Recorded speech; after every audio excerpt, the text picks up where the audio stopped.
Okay, sergeants, please start your recordings.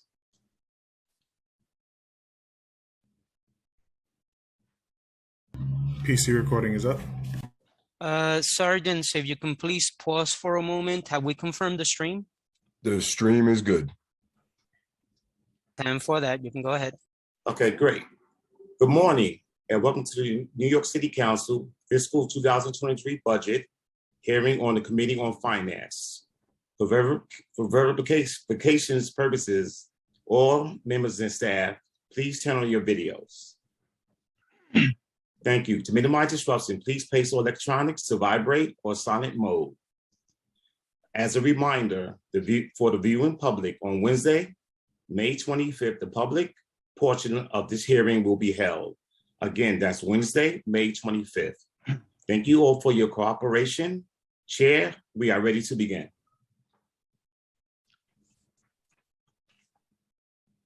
Good morning. Good morning. And welcome to the first portion of our 10th day of executive budget hearings.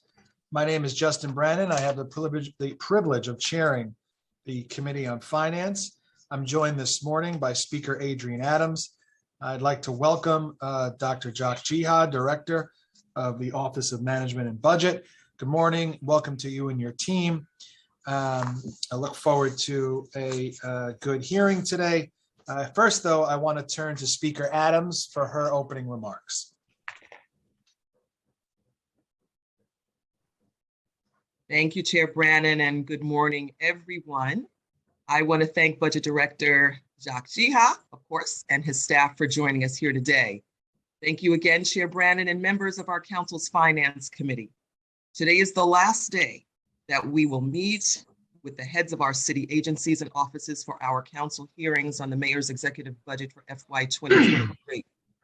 It is also the day that the rubber hits the road. This is our last public discussion with the administration on the budget. Our committees and staff have worked hard during these hearings, getting important information on agency programs and needs.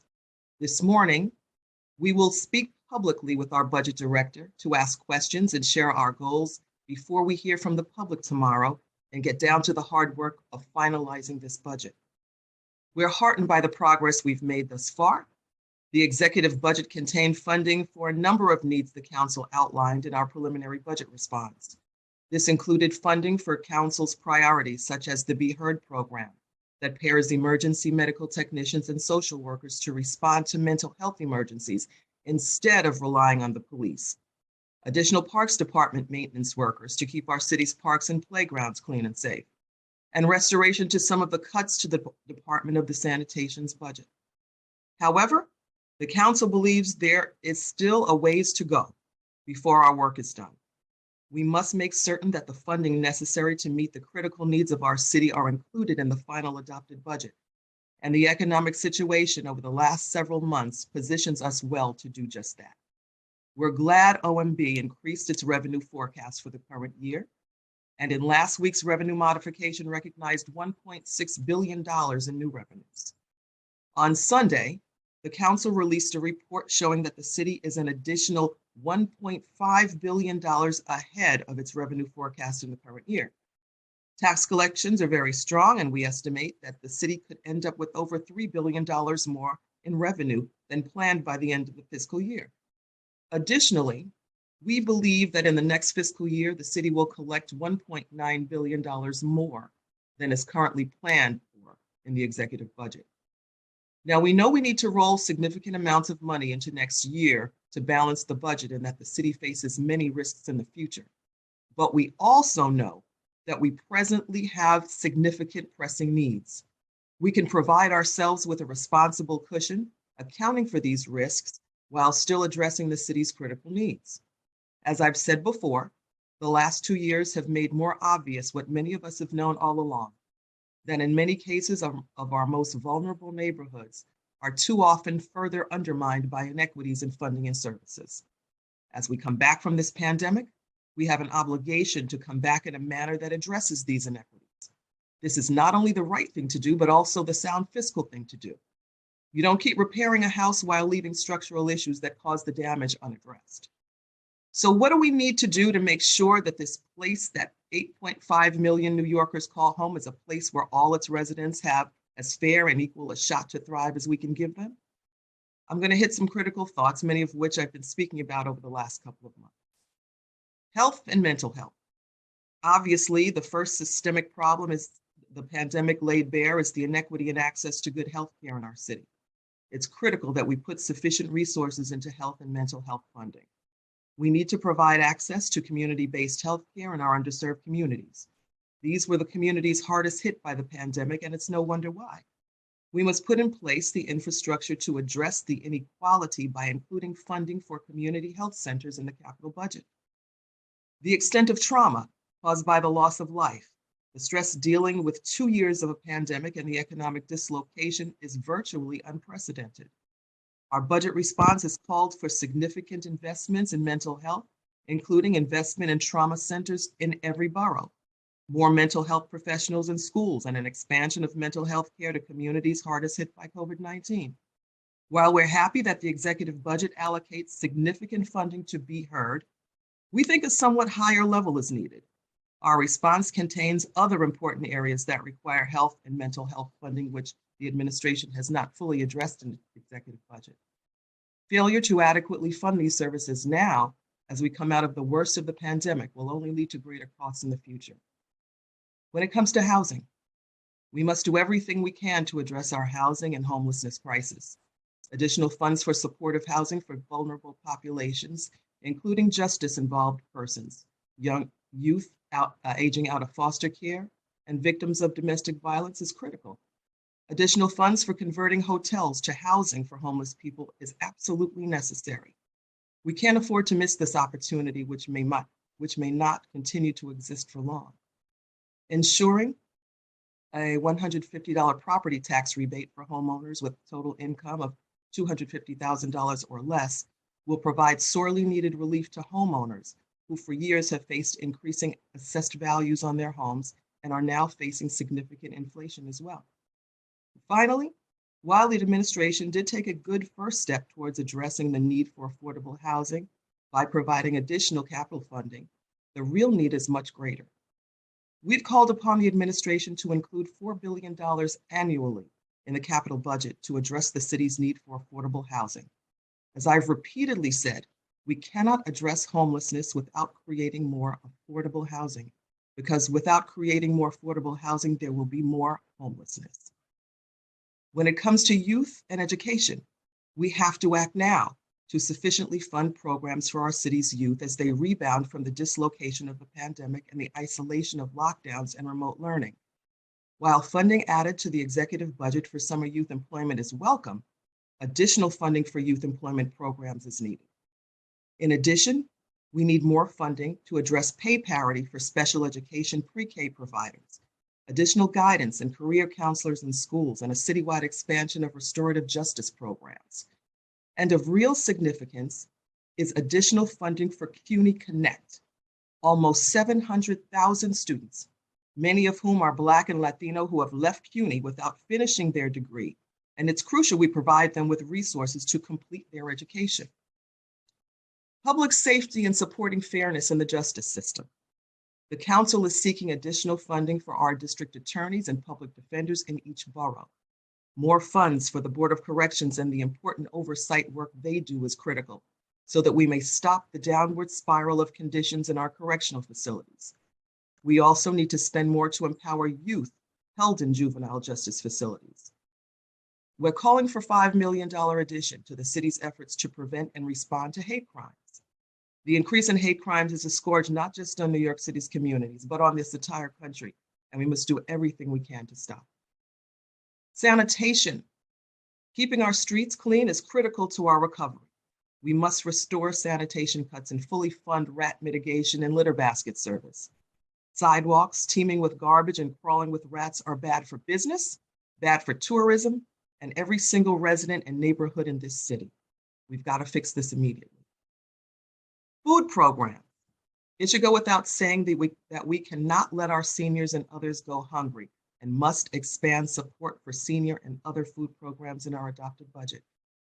And finally, I call on the mayor and the OMB director to work with us on making the city budget more transparent. We all know that the charter's directive that agency budgets to be structured along the programmatic lines is often ignored. This leads to a budget that is opaque. This is especially true of the NYPD budget. We owe it to New Yorkers to provide not only adequate funding levels for critical programs, but to make sure the budget is presented in a way that allows for proper oversight and control.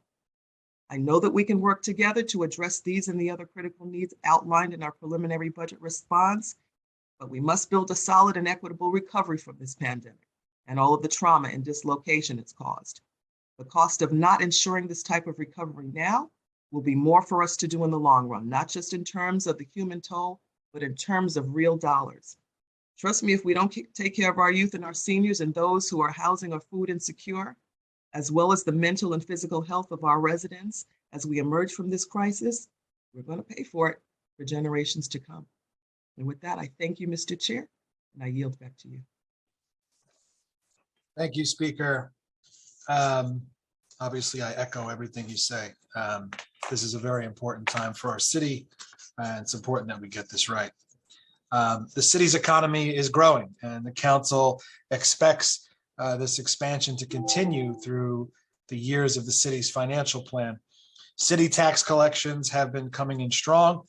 In the most recent data, all taxes through March plus personal income tax and sales tax through April, collections are more than 10% above the same period last year. This is despite the fact that our single largest tax, the real property tax, is down by 5.4%. The council believes that the city will end FY22 with tax revenues 5.1% above FY21. This will result in around $3.26 billion more in revenue than in the Mayor's Office of Management and Budget Executive Budget Forecast. There are, of course, risks. The hazards of controlling inflation, the situation, the Ukrainian-Russian war, and COVID are obviously the principal ones. There are also budgetary risks, including future union contracts and ongoing reductions in federal aid. There is also the budgetary risk of inflation. The pandemic disrupted more than a decade of steady economic growth in the city. At the height of the pandemic, income measured by gross domestic product in New York City and the rest of the country plummeted. Since then, the national and city economies have been boosted by a combination of federal fiscal support, a record high stock market, pent-up consumer demand, and a very tight jobs market. Despite the gains of jobs in the hospitality and food service industries, the pace of job recovery in the city still lags behind that of the rest of our country. While New York City recovered close to 72% of the pandemic-related job losses as of March 2022, the U.S. recovered 95% of its lost jobs. It means the country is recovering faster than the city of New York. The city's slower pace of recovery reflects just how severely it was impacted by the pandemic compared to the rest of the country. Being the epicenter of the virus and given its population density, the city has had to reopen more slowly and cautiously. After today's OMB hearing and tomorrow when we hear from the public, the council will shift from examining the budget to negotiating the budget with the Adams administration. In doing so, we need to recognize the strength of the city economy, the needs of the people of the city while practicing prudence in a risky situation. My questions for OMB today will focus on the property tax rebate, participation in the earned income tax credit, and estimated payment collections on the revenue side. Expense-wise, my questions will focus on pandemic relief funding and collective bargaining. I want to thank all of the Council Finance Division analysts, economists, attorneys, and support staff that work so hard to make these executive budget hearings a success. Today is day 10 and the final day of testimony from agencies, and it really takes a small army behind the scenes here to make these hearings possible, and we cannot let that work go unnoticed. A special thanks to our CFO, Tanisha Edwards, and Managing Deputy Director, Jonathan Rosenberg, of course, to Jonathan Yenin on my staff, and all of my district staff back home that make sure the potholes get filled while I'm at City Hall holding these hearings. I'll now turn to committee counsel to go over logistics and to swear in the administration so we can get started. Thank you, Speaker Adams and Chair Brannon. Good morning and welcome to the final portion of the executive budget hearing process as it pertains to agencies. My name is Malcolm Budahorn and I am counsel to the Finance Committee. I would first like to acknowledge council members present for the record. We are joined this morning by council members Brannon, Adams, Lewis, Osei, Brewer, Barron, Velasquez, Sanchez, Hudson, Moya, Hanks, Stevens, Farias, Ayala, Richardson, Jordan, Powers, and Brooks Powers. Unlike in past, council members and members of the mayoral administration will have the ability to mute and unmute themselves. We simply ask when not speaking to please remember to mute yourself to avoid background noise. Council members who have questions should use the raise hand function in Zoom. You will be called on in the order with which you raised your hand. We will be limiting council member questions to 5 minutes. The following members of the administration are here to testify and or answer questions. Dr. Jacques Jiha, Director of Office of Management and Budget, and First Deputy Director Kenneth J. Gardner. I will first read the oath and ask each of you individually to respond. Do you affirm to tell the truth, the whole truth, and nothing but the truth before these committees and to respond honestly to council member questions? Director Jiha? Yes. First Deputy Director Gardner? I do. Thank you. Director Jiha, whenever you're ready. Okay. Good morning, Speaker Adams, Chair Brannon, and members of the Finance Committee and City Council. My name is Jacques Jiha, and I'm the Director of the New York City Mayor's Office of Management and Budget.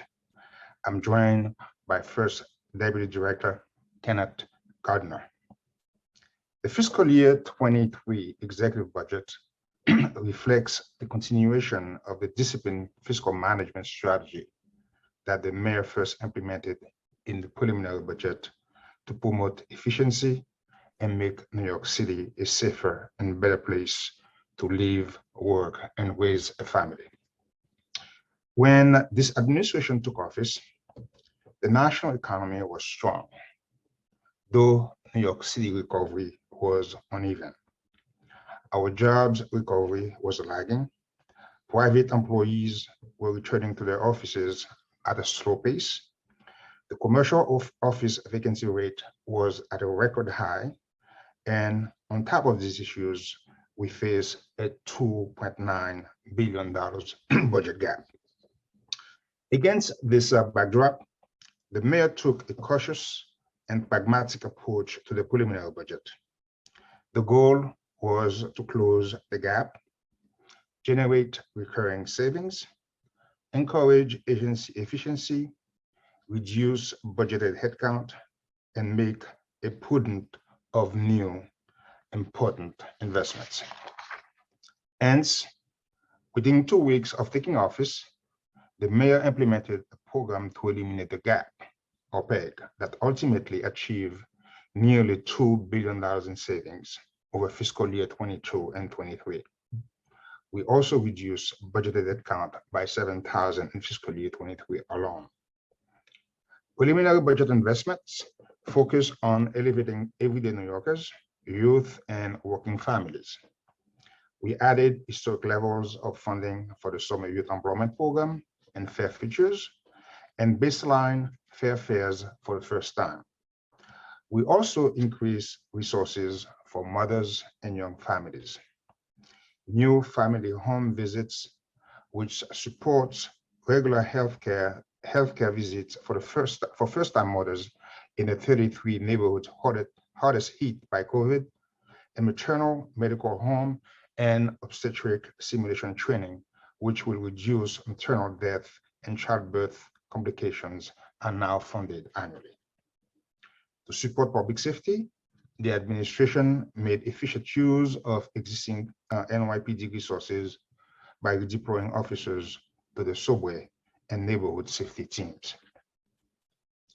Having met the strategic goals of the preliminary budget, the table was set for the next step in our discipline approach, which would be achieved in the executive budget. This includes maintaining a focus on savings, building reserves, and promoting transparent budget practices to better reflect our true financial condition. The fiscal year 23 executive budget is $99.7 billion, and it is balanced. The ROTA gaps of the financial plan are manageable at $3.9 billion in fiscal year 24, $3.4 billion in fiscal year 25, and $3.7 billion in fiscal year 26. These gaps are within historic norms, averaging 4.9% of city revenues, which is below the 20-year average of 6.5%. We achieved $411 million in savings over fiscal year 22 and 23, which brings total saving in those years under this administration to more than $2.4 billion. Further, we have generated nearly $4 billion in gap shrinking ROTA savings. Building reserves is a cornerstone of this administration fiscal strategy. In the executive budget, we added $200 million to the rainy day fund, bringing total reserves to $6.3 billion, a historic level. This includes over $1 billion in the general reserve, $1.2 billion in the rainy day fund, $3.8 billion in the retiree health benefit trust, and $250 million in the capital stabilization reserve. We appreciate the council's ongoing commitment to building budget reserves and look forward to working with you to add more at adoption. As you know, most of the city labor contracts will expire by the end of next fiscal year. In anticipation of reaching agreements with our employees, we have begun to replenish the labor reserve. In this plan, we added nearly $1.7 billion across fiscal year 22 through 26, representing 0.5% wage increase for each of the first 2 years. We also updated the tax revenue forecast to reflect improved economic conditions. The national economy remains strong despite the first quarter decline of 1.4%, but faces substantial headwinds. Inflation is forecast to peak higher and last longer than previously expected. In response, the Federal Reserve has adopted a tighter monetary stance, including raising interest rates to cool demand, which is expected to lower GDP growth from last year's impressive 5.7%. Also, the Russian invasion of Ukraine has caused increase in food, gas, and oil prices and volatile financial markets. The resurgence of COVID in China will continue to add pressure on the supply chain. At the local level, the city's economic momentum has picked up, and we are now poised for an earlier recovery than previously expected, though we face serious challenges ahead. We are now adding jobs at a faster pace than the nation. For instance, first quarter job growth for New York City was 7% compared with 4.7% for the nation. And we have now regained 77% of the job loss due to the pandemic. We now anticipate making a complete jobs recovery by 2024, 2 quarters earlier than previously expected. Wall Street had a record year in 2021, earning $58 billion in profit. Tourism is also on the rise. Since February, weekly demand for hotel rooms has increased by 200,000, and we are now at 85% of the pre-pandemic occupancy level. While these indicators collectively suggest a gradual improvement, we have taken a cautious approach to the economic and revenue forecast in the executive budget because the outlook is cloudy. We're already seeing the impact on investment banks of choppy financial markets, reduced underwriting activities, and rising interest rates. The 5 largest banks posted a collective profit decline of about 36% in the first quarter of 2022, which means it's unlikely that Wall Street will earn the record profits of the last 2 years. Stock market underperformance also has a major impact on the city's pension costs. As of yesterday, the funds lost 8, New York City pension funds lost 8%, which is 15 percentage points below the expected asset return rate of 7%. This is significant because each 1 percentage point below the expected return rate increases our pension obligation by $45 million in fiscal year 24, $90 million in fiscal year 25, and $135 million in fiscal year 26. This means that if by June 30th, the returns remain at those levels, pension contributions would have to be increased by $675 million in fiscal year 24, $1.3 billion in fiscal year 25, and $2 billion in fiscal year 2026. Another concern has been private employees' slow return to the office. But here we are heading in the right direction. Since February, the percentage of employees that have returned to the office rose by 10 percentage points. This means more employees are eating at neighborhood lunch spot and shopping at local stores. However, we remain very cautious as the commercial office vacancy rate still hovers around a record high of 20%, and it's not expected to peak until 2023. These factors are accounted for in our tax revenue forecast, with record Wall Street performance driving a $1.6 billion upward revision in the current year over our February estimate. By contrast, we added only $400 million in fiscal year 23 related to a revision of the property tax. Our tier forecasts have been increased modestly by an average of about $175 million. These additional revenues, along with the savings I described earlier, allowed us to increase reserves and fund new needs that advance the mayor's goal of making New York City a better and safer place to live, work, and do business. This includes boosting public health and safety, increasing educational opportunity, providing cleaner and more livable public spaces, fighting food insecurity, and supporting immigrant communities. As Mayor Adam has said, public safety is a prerequisite to prosperity. In the executive budget, we had a $226 million for the subway safety plan. This includes funds to expand the Behavioral Health Emergency Assistance Response Division initiative, known as Be Heard, to Central Brooklyn, Eastern Queens, and covered areas in the South Bronx. We also added 1,400 new safe haven and stabilization beds that are projected to be online by mid-2023. To speed up DNA analysis that our law enforcement teams need to solve gun crimes more quickly, we added $1.7 million to create a dedicated gun crime unit in the Office of the Medical Examiner. Because young New Yorkers thrive when given the opportunity to learn, we invested $100 million to add 10,000 more slots to summarizing. Now, a total of 210,000 K-12 students will enjoy enriching summer activities. We also invested $15 million to expand career pathways for CUNY students, including resources designated for Medgar Evers College. This funding will increase scholarships and expand career pathways in technology, healthcare, and green energy. Our recovery depends on guaranteeing that New York City has clean, safe, and livable public spaces. In the executive budget, we added more than $43 million to support more than 700 positions at the Parks Department to keep our open spaces in the best possible shape.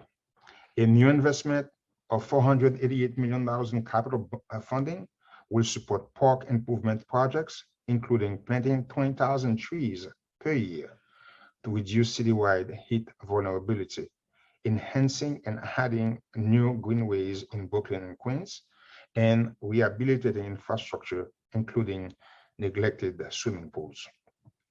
We added nearly $18 million to the Department of Sanitation budget to expand the organics program to include collections and drop-off sites at schools. To boost cleanliness on streets and sidewalks, we included almost $2 million to restore twice per week alternate site street parking to make room for more frequent street sweeping and launch a public waste container pilot initiative. On top of being clean, streets must be safe. Therefore, we made an investment to advance the New York City Streets Plan, which tackles the traffic violence crisis and promotes a healthier and greener city. Funding for the Streets Plan is now baseline in the financial plan, growing to $770 million annually in fiscal year 26, on top of a capital investment of nearly $580 million. The pandemic highlighted inequity in our city and shined a light on food insecurity. In this budget, we increased funding for emergency food assistance, or EFAP, by $30 million next fiscal year, and provided $1.5 million to support home delivery of nutritional balanced meal for seniors. We also expanded support for NYCC farm programs, which provide fresh and nutritious foods to residents, and added $4 million to increase plant-based lifestyle medicine research in our H&H system.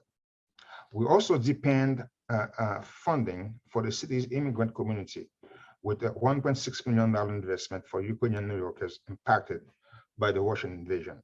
Another $1.6 million to increase funding for language access and translation services within city agencies. To help parents with limited English proficiency, we added over $7 million in programming to help them communicate with teachers and administrators about their children's education. Now, I would like to discuss the capital plan, which is $94.9 billion over fiscal years 22 through 26.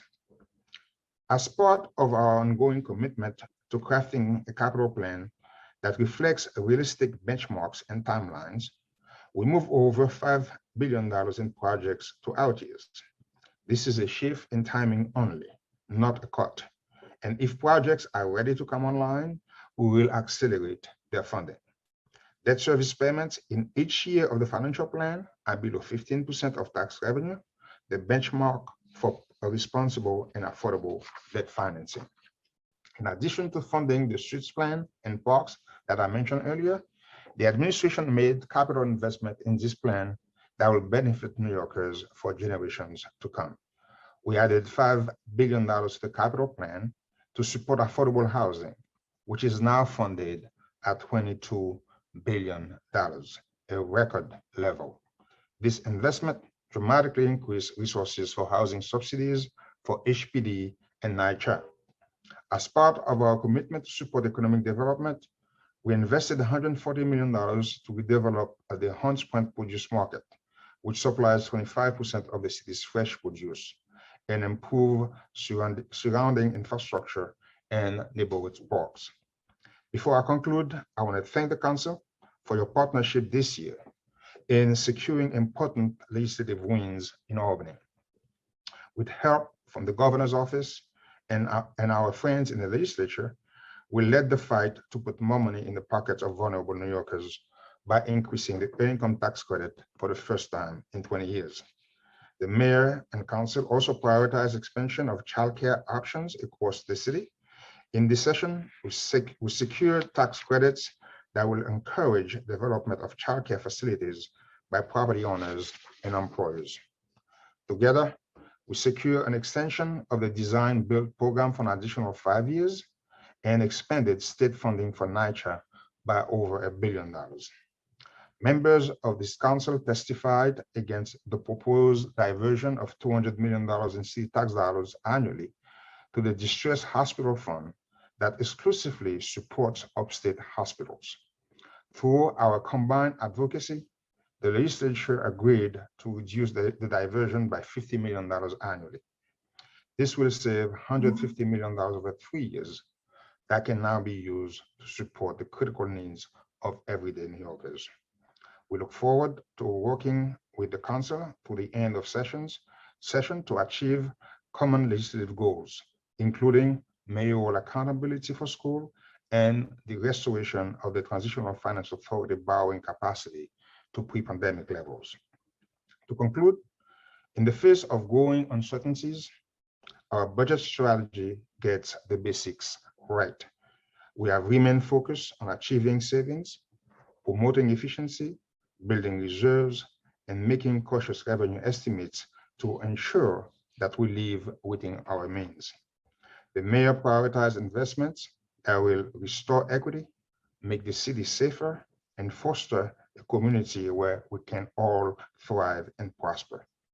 Our strategy was validated recently by Fitch Ratings, which revised New York City's credit outlook upward to positive from stable for the first time in more than a decade.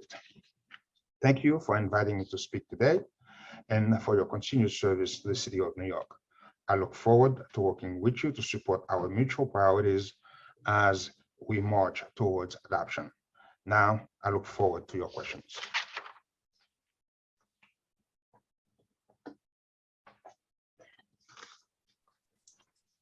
Thank you, Director. I can always tell it's budget season because the papers on your desk get larger every time we speak. Yes. I think the speaker is going to ask the first round of questions. Thank you very much, Chair Brannon, and welcome again, Director Jiha.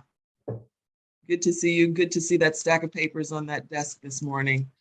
Yes. And I'm just going to start with your favorite subject. And that, of course, has to do with units of appropriation, or U of A. All of us are here to do the people's business, to manage their money, and hopefully provide them with the services they need and want. But we know decisions can't be made behind the curtain, which is why we have these hearings in the first place. Budget transparency is of the utmost importance. Without transparency, none of us can be accountable for our decisions. But the current method for budgeting does not allow for this accountability to the public. This current budget, structured with units of appropriations, or U of A, is anything but transparent. That's why in the council's budget response, we recommended the creation of over 100 new units of appropriation across 22 agencies to be included in the FY 2023 adopted budget. We didn't want to do that to make your job more difficult. We wanted to do that to open up transparency for the people of the city. We believe that you've had sufficient time to review our recommendations for new U of A's. So how many new U of A's can we expect to see in the adopted budget? Madam Speaker, like you, we believe that transparency is very important to the budget process. The challenge is we have to balance transparency and flexibility, because the agency have to manage their cash flow, and we have to make sure that we ensure that we have timely contracting operations. We are currently assessing the council requests related to the units of appropriation. And as I said, we will work with you to see where additional U of A would be beneficial as we move toward adoption. Which agencies have you identified that are in most need of additional U of A? As I said, we're in the process of doing the review, okay? And as we get closer to adoption, we will communicate with your staff, we'll work with your staff to make sure that you have all you need, because as I said, at the end of the day, like you, we are for transparency. But at the same time, we're also trying to find the appropriate balance, okay, between transparency and having the flexibility to manage our cash flow, on the agency to manage our cash flow on a day-to-day basis and their operations. But so again, we will work with you, with your staff, and as we move toward adoption, we will make sure that we provide you the necessary U of A that you need to make your life easier, your job easier. So you're still undergoing the process. Can you explain that process, what the decision-making process is that goes into accepting or rejecting new U of A's? Well, it is, we're looking at different agencies, and some agencies have more latitude in terms of, and wherever we see, because don't forget, at the end of the day, we also like to see what's going on in the agency as well, okay? And, you know, it's not just, we are also an oversight agency, Okay, we like to see what's going on in an agency. So if we see in an agency, as we do the review, that there are areas of concern even for us, okay, because we like to see what's going on. We like to have a line of sight into the different agencies to see what's going on. So we always go and we do the review ourselves to push the agencies to add, more unit of appropriations. And as I said, we're looking into DSS, NYPD, ACS. We have a number of agencies that we're reviewing, okay? And as we conclude our own analysis, we will discuss with your staff and to come back to you with what we believe is appropriate. Okay, I'll just ask one more question, see if I can dig a little deeper, get a little something else. Currently, there are 15 agencies that are structured as program budgets, including the NYPD. It would seem that these budgets of these agencies could be most easily reorganized so that the U's of A would represent these programs. So I think I know the answer, but is this reorganization currently in the works? We, as I said, currently the department, PD, for instance, has 14 expense unit of appropriation, 8 for PS and 6 for OTPS. So we, I believe from my perspective, they have the highest number of U of A compared with other agencies.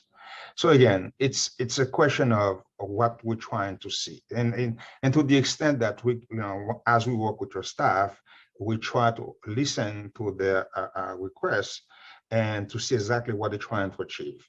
And to the extent that we could help them achieve, okay, the clarity that they need, we'll work with them to provide them the necessary tools that they need. Okay, all right. I'm going to move on from that line of questioning. Let's talk a little bit about investments for our older adults because they did suffer illness and death due to COVID at rates higher than any other New Yorker. We know this is particularly true for Black and Brown New Yorkers. In my district at Allen Rockaway Senior Center, COVID deaths seriously impacted the older adult population, with our older adults becoming homebound. Some of them moved away, and some of them just didn't want to risk any exposure at the centers. How does the pursuit of equity related to COVID factor into the executive budget for DFTA?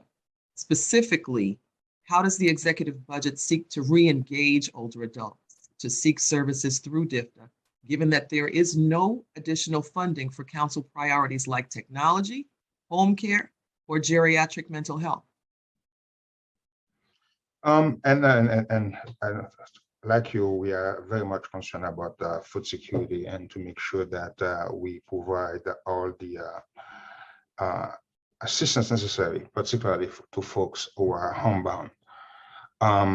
As you know, we added and baseline $15 million in the executive budget for home delivered meals and to provide case management services. This money was added to DFTA's budget. Additionally, we are funding geriatric mental health counselors. We're increasing them to 88 senior centers, up from 48. But we are also hear you with respect to homebound seniors. So we have to work with you and work with DFTA to see how best we could leverage technology to provide services, to continue to provide services electronically to folks who are homebound. Okay.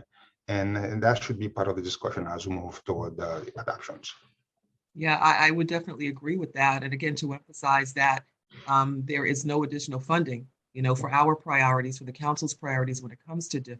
And we're looking at technology and geriatric mental health, home care. I also want to touch on something that you touched on in your opening statement, and that had to do with the food insecurity, which you just mentioned. And you did mention, I believe it was $30 million of additional funding for food. Yes. This is an issue that we can't, get around. It's going to be with us, unfortunately, for a very, very long time into the future. Does the executive plan ensure that this is baselined, that food insecurity funding is baseline, that's a baseline commitment? And if not, why wouldn't it be? Yeah, we added $30 million to expand the EFAP program and basically focus on areas with food insecurity. And where also there is insufficient supply of food. The currently we funding IFAP about $52 million. But again, we will continue to work with the council and the agencies to ensure that New Yorkers have all the food that they need. We added money for home delivered meals, so we could pick up additional seniors. So we're doing a lot of things when it comes to food. But again, as I said, this is something that we are willing to work with the council to make sure that funding is added and baselining into the budget. We baseline like $8 million in GIFTA for seniors.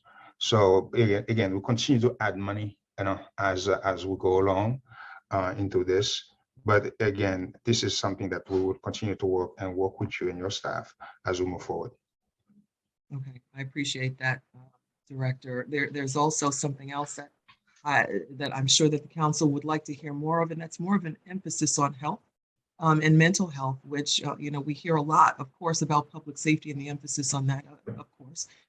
But when it comes to health and health services for New Yorkers, a lot of us have been, or know people who've been victims of violence or have experienced violence firsthand. You're aware that the council has proposed the establishment of New York State's first trauma recovery centers to serve victims of violence in communities with high incidences of violence. Our proposal called for $10 million in city funding, which would create the first trauma resource centers in New York, one center in each of the 5 boroughs. We'd like to hear your thoughts on that. Clients of TRCs are 71% more likely to use mental health services, 56% more likely to return to employment, and 44% more likely to cooperate with the legal system to solve crimes and close cases. So what is the administration's position on trauma recovery centers and the model that was developed to address the needs of underserved crime survivors? We are always in support of ways to connect New Yorkers to the necessary services that they need after they experience a traumatic event. We will work with you to explore the potential models, because there are different models when it comes to creating this kind of trauma centers. But more importantly, we also have to engage the state. We have to get the state involved as part of the discussion. But again, as I said, as we move toward adoptions, this is a discussion that we should have with your staff and also with the state to explore the different models and see how best to proceed. That was going to be my next question. Have conversations already begun between the administration and the state? So I'm going to say that's no. Those conversations haven't. Okay. Yeah. All right. All right, we're going to look forward to those conversations. It's really important to initiate that. I'd like to ask some questions about another prevailing issue in the city. Of course, that's homelessness. During the pandemic, the city began relying on hotel shelters to provide for placement of homeless families with children. As we've begun to move out of the pandemic, DHS has ended the practice of placing families with children in hotel shelters. DHS decreased the agency's baseline budget for these sheltering options. In our budget response, we called on the administration to reallocate these funds to being the process of converting these hotels into affordable housing for homeless families, replicating the cluster site model. The mayor has previously expressed interest in hotel conversions, but we didn't see anything added in the executive plan to address this proposal at all. Is the city pursuing the possibility of converting hotel shelters into permanent affordable housing? And if so, how many units do you believe could be converted into apartments? We are very much interested. This is a proposal that we have a lot of interest in. As you know, it's a new administration. Things take sometimes a bit long to because we're in the process of doing all kind of analysis to see our best to move forward with this.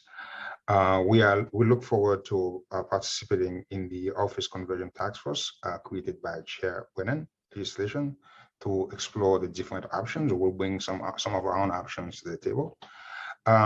There are actions being taken right now by the state. I'm pretty sure you're aware of them, in particular through HONDA, which is a Housing and Neighborhood with Dignity Act. There's $100 million that is available now to help facilitate these conversions. There's also, we also appreciate the council support in Albany for us, Senator Kavanaugh and Assemblyman Simbo's legislation to ease these conversion. As I said, the cost per unit will vary, but we're currently exploring different options. As I said, it's a number of things that have to come together. Either you have to zoning changes. We have a number of things that have to take place, okay, before all this can be put together. But yes, we strongly support the legislation in Albany, and we'll work with the council and to make sure that we have a solid plan, okay, that could address these issues. Because to us, this is a path forward that that idea has legs. Because it's a lot easier to convert a hotel into housing than converting an office into housing. You can imagine, because the hotel already have all the amenities like bathrooms and so on and so forth that can be used.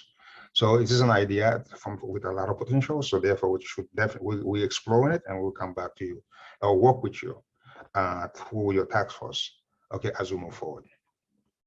Thank you. There are a lot of strategies that that we can employ to help this, especially to get this going. There are opportunities. Another one is HPD's basement apartment conversion pilot program, which sought to create new affordable housing units in the East New York and Cypress Hills areas in Brooklyn. It provided loans to help homeowners convert basement apartments into safe units. Is the administration considering continuing this program? I know in my own district in Richmond Hill, it's something that we've been looking forward to. It's safe. We've had flooding issues in Queens that have taken lives, because of climate issues over the past year or so. So what are the administration's plans to continue programs like this, particularly basement apartment conversions? The pilot program is still ongoing.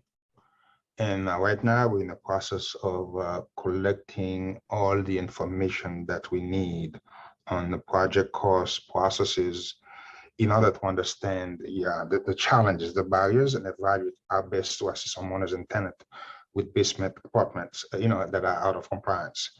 So we are working with the different agencies to finalize the assessment of this program.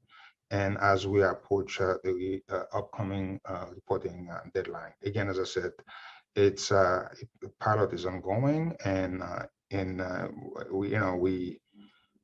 we're doing our best in terms of collecting the data to analyze the cost, but it's still ongoing, and probably most likely will be expanded into other areas of the city, so we could see the challenges that different communities are dealing with, so that we could make appropriate adjustment to the program. I appreciate that. I'm going to conclude in a minute, but I just want to, state something and kind of punctuate that when it comes to basement conversions. In my district a couple of weeks ago, we had a fire and it was deadly, and it was in a basement apartment. To me, this is low-hanging fruit. This is something that's a no-brainer. We have many basements that are being used by students, by elderly, by single parents, that merely need to be quote unquote legalized to make them safe. So for me and a lot of other folks, this is just low-hanging fruit that should have happened a long time ago. I'm gonna push this to the front burner with the administration and just say that we need to make these apartments safe and livable. There is a pilot that's been undergoing for the past 2 years or so. We need to make this happen to make safe spaces for New Yorkers. And with that, I will conclude, Director, and let my colleagues get in here. I appreciate your testimony today. Thank you very much, Madam Speaker. Thank you, Speaker. Director, I want to talk about estimated payment collections. Since your forecast came out before April collections were finalized, should we expect you to recognize the extra April revenues at adoption? And how much do you believe should be put away in the rainy day fund? You know, as you know, since the executive budget was released on April 26, the city could not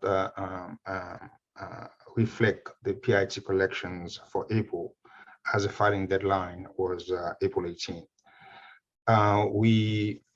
Collections are coming much stronger than we anticipate in the executive budget.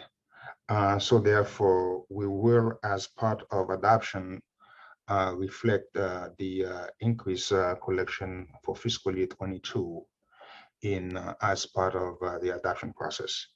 Regarding the reserves, I don't have anything specific in mind. This is something that we will work with the city council as part of the budget negotiation to see how much should be added to the reserves. But our goal is try to maximize, boost the reserves as much as possible. As you know, we're facing some serious challenges ahead of us. And to the extent that we could build a very strong cushion in anticipation of these challenges, we'd be better off. Can you explain what's happening with the extension payments? Is the surge and extensions overpayments, which would have to be refunded later, or is it real money? I think it's real money. It is Wall Street had 2 solid years back to back. I mean, $51 billion in 20 and like $58 billion in 22. So from our perspective, these are payments in anticipation of investors fronting the Federal Reserve. They think Federal Reserve was about to raise rates, and that would have them back on the market. So a lot of folks took the capital gains. And as a result, we're seeing it in this kind of payments that we get, this kind of windfall that we are experiencing. It's not just in New York City; it's throughout the country. California, it's everywhere. So it is real. It's not. I'm not expecting to issue refunds next year as a result of these payments. So from my perspective, it's real payments. It's not overpayment. Could you give us a total of ARPA funds that have been spent by the city? I'm sorry, can you say it? The total of ARPA funds that have been spent by the city? Yes, the total ARPA fund that's been spent so far is like almost $1.3 billion in fiscal year 21. And we roll 547 out of it in fiscal year 21 into 22. And so for fiscal year 22, we have like about $3.8 billion. We expect to spend all that those resources in fiscal year 22. How much of what was originally budgeted for FY21 was unspent or rolled into the future year? 547 of the 1.3 in ARPA was rolled into 22. Can you tell me across all agencies how much ARPA funding is projected to be unspent in FY22 and how much is being rolled over? We're not expecting to have underspend in FY22. Based on the spending projections and encumbrances that we're seeing, including costs that have been incurred but require journaling or adjustment. Based on those things that we're seeing in the pipeline, we're not expecting to have any underspending of the stimulus money in fiscal year 22. But again, we have to wait at the end of the fiscal year to have a better sense. But based on the projections that we're doing right now, we're not seeing it. Could you tell us what the total budget, as well as previous expenditures of funds received from ARPA and the CARES Act? The ARPA's money is ARPA's money was, let me see if I got it correctly.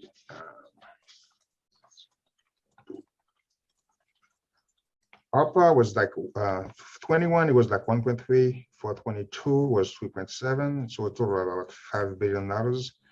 And for CARES Act is about 1.2 in fiscal year 20 and about 29.7 million. So a total of $1.2 billion for CARES.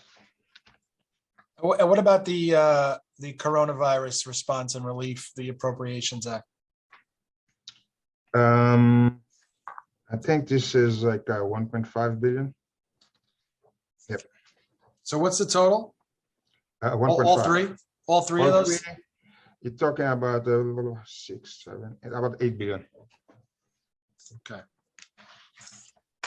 Okay. I want to talk about the Equal Employment Practices Commission.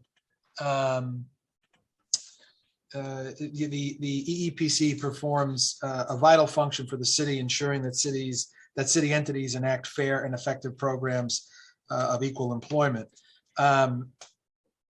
The EEPC has a famously small staff with only 14 budgeted positions. And we recently passed a bill, a historic bill for mandating salary transparency. And we expect the EEPC to be doing a lot of work there to make sure it's rolled out properly and that it's enforced. The EEPC has requested 3 additional positions to increase its budgeting staff to 17 heads. This would cost approximately $300,000, including fringe, which isn't much for such a historic initiative. But curiously, this request has been denied by OMB. Could you tell me why? Our modus operandi here is trying to make sure that every agency that has vacancy, to make sure that they use the existing vacancies first before we provide them additional head. So we're working with that agency to make sure that, because currently they have some vacancies, so we want them to backfill those vacancies first. And as they backfill those vacancies, we add to them if there is a need and if they are, if we have resources to do so. Got it. Okay, let's talk about my favorite subject, property taxes. So as you're well aware, the property tax bills for city homeowners have outpaced household incomes in the last 10 years. This makes helping homeowners with a $150 property tax rebate proposed by the council an urgent necessity while we wait for Albany to get its act together and actually get something done. So just to clarify and for the record, does the administration support this rebate? We share the council concern for supporting homeowners, and we are reviewing the council proposal. As you know, as you're fully aware, the state must first authorize the city to provide this tax rebate. And so we're also working with the council and the state. And so this, along with other priorities, okay, will be discussed as part of the adoption process. Okay, because we cannot do it in a vacuum. We have limited resources and there are unlimited needs. So therefore, this should be part. So we support the concept itself. Okay, but the question of is funding it is going to be, has to be part of the discussion with the council as part of the adoption process. Okay, I agree. I mean, I think we can get Albany to get it done. I think that a rebate while you wait, so to speak, is the way to go, to show that the city acknowledges the pain that homeowners are dealing with right now and what they've been dealing with, and it's gone unchecked for so long. So have you made your position clear to the legislature? Yes, we made it clear to the legislature that we conceptually support the concept. It's just a question of, as part of budget negotiation, again, we have to make decisions in terms of, we have to make choices, so therefore, as part of the discussion with your team, as we negotiate the budget, we will come back and make a decision one way or another. Okay.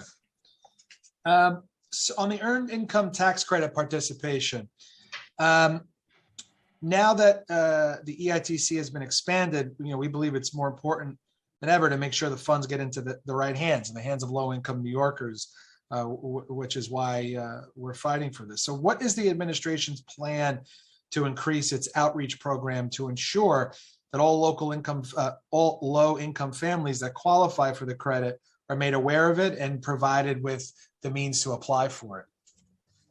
Yeah, this is very important for us because as you can imagine, the mayor really fought really hard to expand the EITC. So, and the reason is just to make sure that working class folks have the opportunity and have money in their pocket. So therefore, it's in our best interest to work with every single agency to make sure we have a high uptake when it comes to this product, program.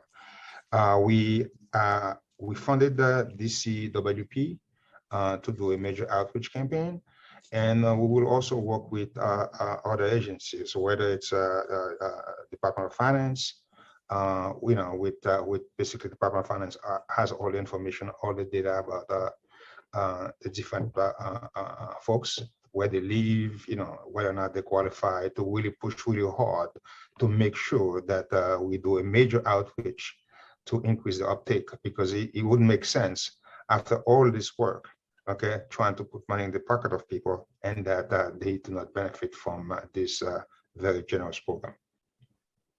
Okay. I think one of the main challenges associated with the EITC is participation. It is a major challenge.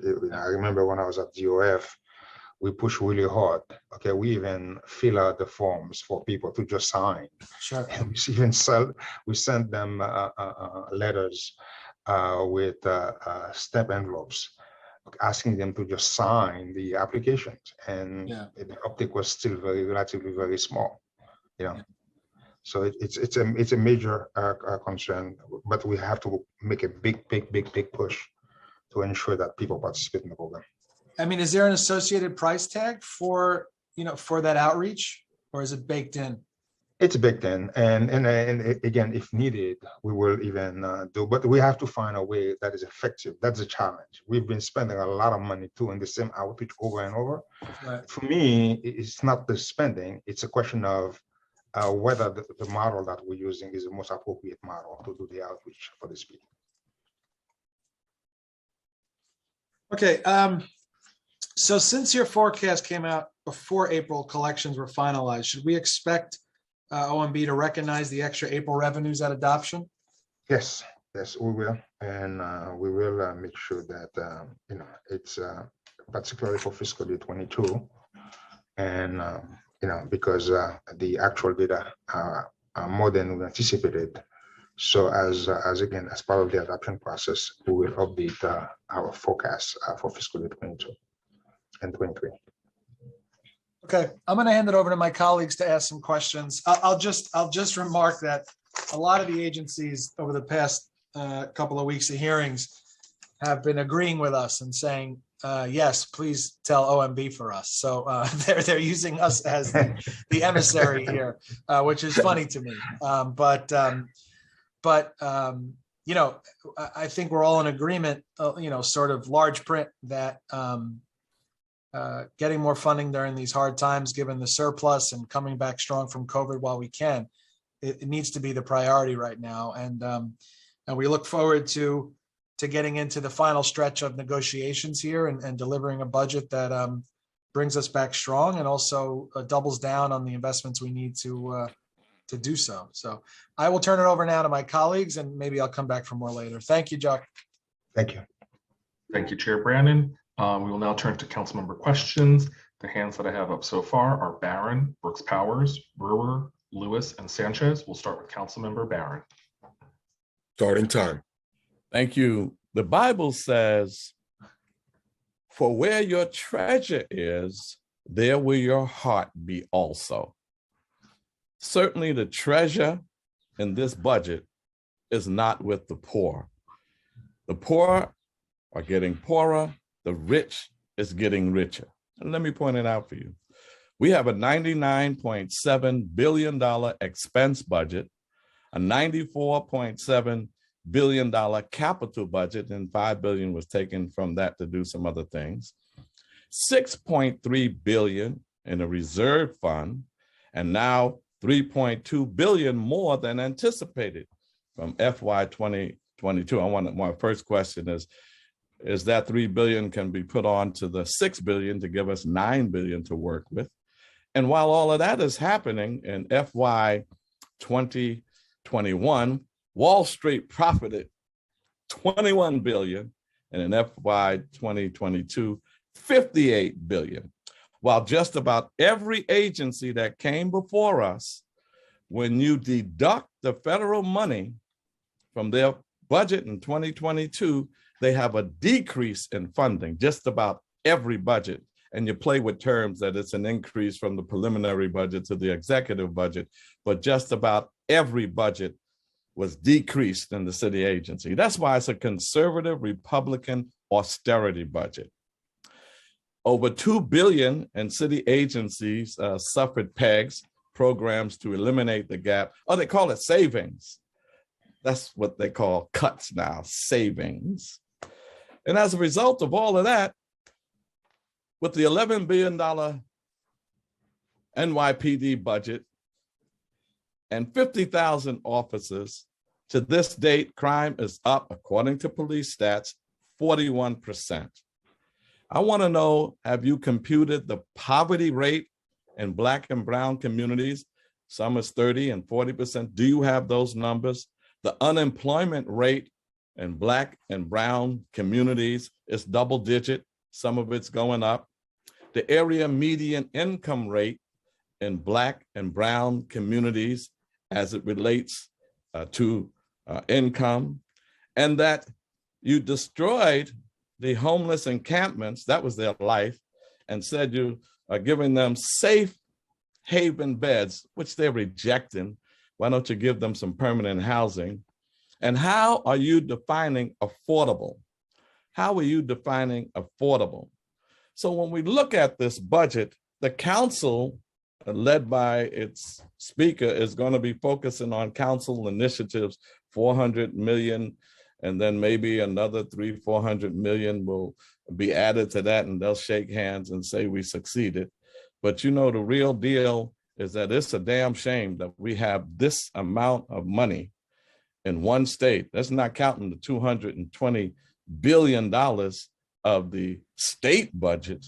In one state, there's over $300 billion, and we have some of the highest poverty because this budget doesn't address that. When you talk about the 100,000 summer youth jobs, look at the year-round jobs for young people. It's dismally low. And when you talk about an agency like DIFTA and youth, all of them are suffering. And if you can't hire people, say, okay, we're not cutting services, we're just not going to allow you to fill vacancies. That's a bunch of nonsense. That will hurt services. So my colleagues, this budget, we need more than a focused negotiation on council initiatives, but we need to look at some of these big issues. If we do have around 9 billion, why do we have to have PEGs? And why not restore the federal money that's going to run out? Even when I was in Albany and we were trying to get all of this federal money, with all the federal money, it still was not sufficient. So even though the federal money was there, it's not sufficient, and that's going, and it was inefficient in the first place. We got to look hard on this budget. Our people are dying. The crime is high, poverty is high, homelessness is high.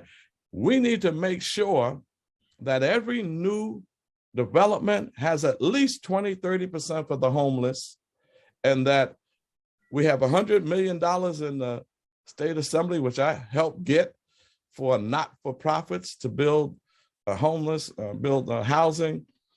This budget needs some serious debate and a strong stance by the city council to say, we're not going to just look at our initiatives. We're going to look at all of the contradictions in this budget so that we don't have a bloated police budget and then all of the other agencies are suffering from a serious decrease from FY 2022 because of the federal money running out. Thank you. And we can answer those questions, particularly the poverty rate and unemployment rate, because that's what causes crime: poverty, unemployment, and mental health issues, not a lack of police. Thank you. Thank you. No, I want some answers. What we'll do is I will provide you the information about the unemployment for breakdown by different demographics as part of my written answer to you. Because I don't have that data in front of me right What now. about the poverty rate? Same poverty rate for. You see, this is by why I think this demographic. was a disingenuous conversation on the budget, because we are the majority in New York City now, Black and brown people, and you don't even have the respect and courtesy to come and say, this is the poverty rate in your areas, this is what's causing crime, and this is what our dollars are going to do to address poverty. This is what our dollars are going to be doing to address double-digit unemployment. And I've seen some figures on workforce development that is laughable. If it wasn't so painful, I would laugh at the amount of money, 1.7 million and stuff like that. But for you to come before a city council that's predominantly Black and brown and people of color, and you don't even have the poverty rate, you don't have the unemployment rate, you don't have a plan to eradicate poverty or at least reduce it, or a plan to deal with our unemployment and not these dismally small numbers, it's incredible. And the only hope that poor people have in this city is you, City Council. It's the only hope, because as you see this budget and you see these numbers, oh, by the way, is it 9 billion we have to work with, or just the 6.3 billion in the reserves? Currently, the reserve is set at $6.3 billion. What about the 3 billion that you didn't anticipate that came in? That's part of the negotiation with the council. I understand it's part of the negotiation, but is that available money plus the 6.3 billion? That's money that is the $3 billion. That's yes. That's if you want to look at it as $9 billion, you could look at it as $9 billion. It's not how I want to look at it. It's how it is. If it's $3 billion separate from the 6.3 billion, it's 9 billion. It's not how I look at it. That's what it is. Is that correct? Yes. Thank you. Just say yes. That's all. $9 billion, y'all. And we cutting agencies and not restoring federal money. 9 billion, and only 120 million for the violence interrupter teams that are bringing down crime in our neighborhood and their catchment areas, and a dismally low amount for mental health. You can mention that, but when you look at the dollars connected to it, this is incredibly inaccurate. And I mean, not inaccurate, but just unacceptable and unconscionable that we would have this kind of money. And he doesn't even know our poverty rate, our unemployment rate. Know why? Because that's not his focus. The focus was to clean up them encampments so Wall Street can invest more and say the city looks nicer. And you know, these homeless folk, that was their whole life. And you're not putting them, they're not getting in no safe beds. It's not going to happen. So council, I plead with you once again that you are the conscience of this city, and we have to stop this conservative Republican austerity budget where the rich are getting richer, as you see on Wall Street, and the poor are getting poorer. Thank you. Next, we're going to turn to Councilmember Brooks Powers. Starting time. Good morning. Thank you, Council, and good morning, everyone. It's great to be here with Chair Brannon and the Finance Committee for our second to last budget hearing. Thanks to the Chair and staff for facilitating, and to the administration for being here to answer our questions.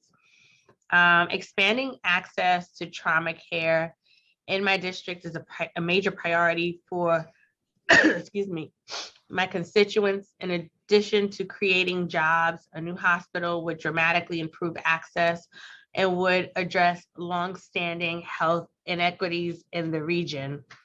I have been engaging in productive conversation with hospital operators and developers who are interested in establishing a trauma center. Does the city have plans to expand our trauma care network? What funding, if any, has been dedicated?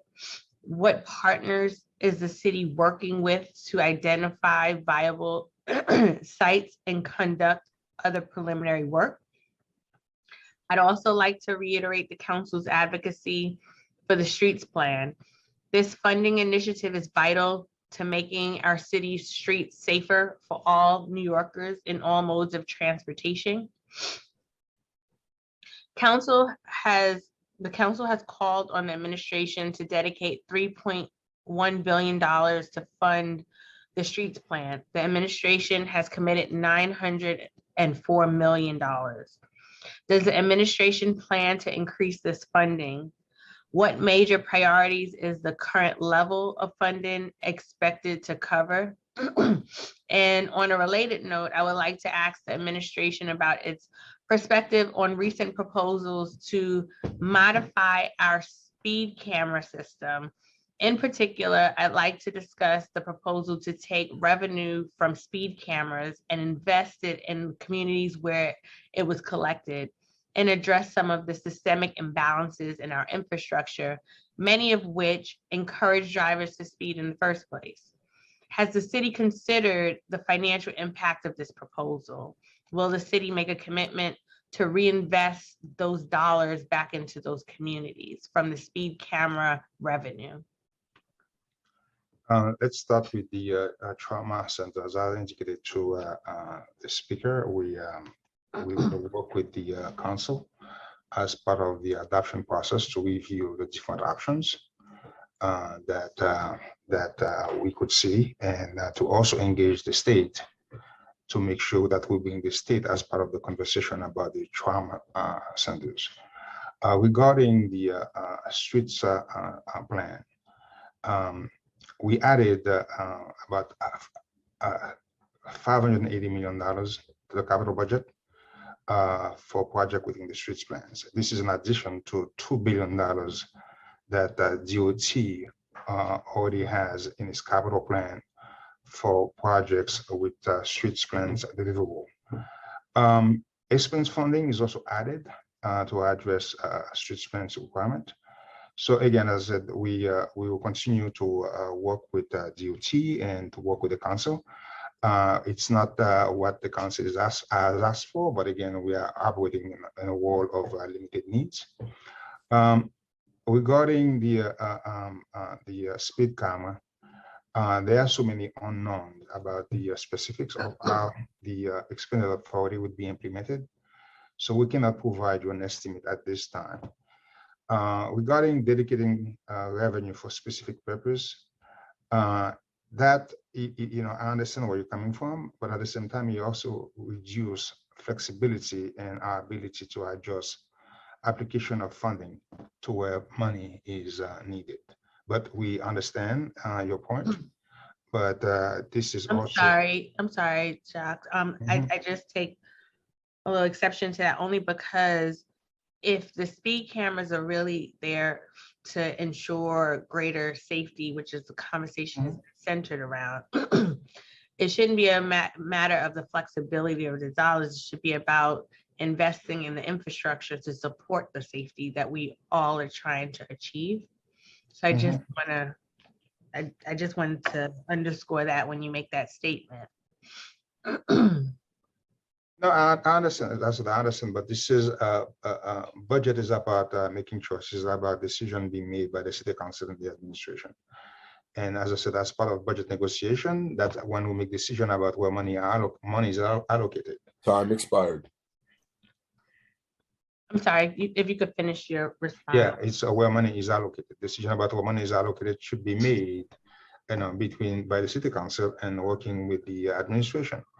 So again, it's a question of whether or not you want to have a dedicated source of funding or whether or not you need the flexibility to move resources where it's needed, because you may have all the resources you need, and even though you dedicated those resources in a specific area, but where you need them the most, okay, you cannot move those revenue because they are basically dedicated to a specific area.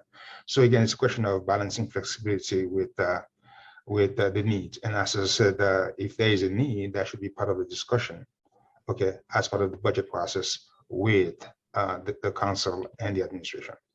I'm looking forward to having further conversations around that, because I think a lot of what I'm hearing from the membership, in addition to where I stand on this, is wanting to see greater investments in the infrastructure to have true safety across the districts in a more equitable way, and where we see the speed cameras and the need for greater safety, the dollars have to follow in the same pursuit.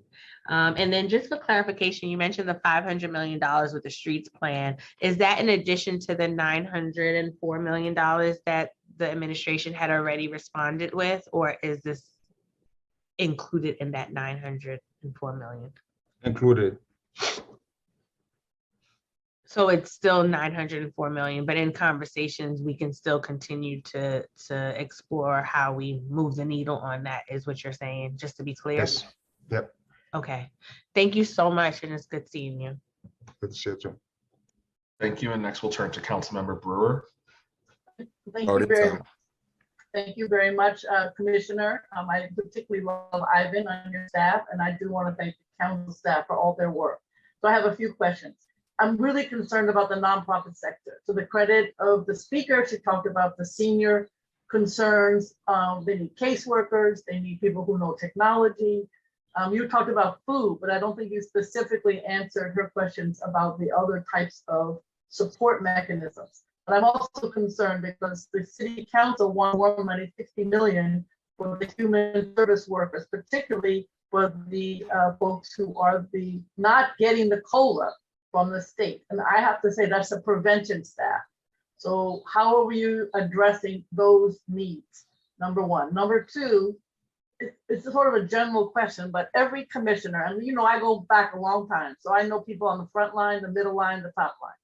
The issue is they can't hire building inspectors, speed inspectors, public health, consumer affairs, and the list goes on. So how are you going to address it? I think you need more money to pay them, or you need to figure out something that isn't just fill the vacancies, because they can't. So how are you going to address this lack of what I've considered inspections for the city of New York? Also, the Board of Correction gave a really compelling discussion yesterday about the need to have more than 5 people with 5,000 persons who are detained, figuring out how they can be effective as a Board of Corrections. And then in your testimony, you mentioned that the Transitional Finance Authority borrowing capacity to go back to pre-pandemic. I'm not sure that the state legislature supports that. So I wanted to know if you could comment on that. So those are some of my questions. Okay, let's start with the not-for-profit task force and the mayor's office of contract services. We added funding to to Mark's budget, basically to tackle the backlog that we are dealing with when it comes to payments to not-for-profit.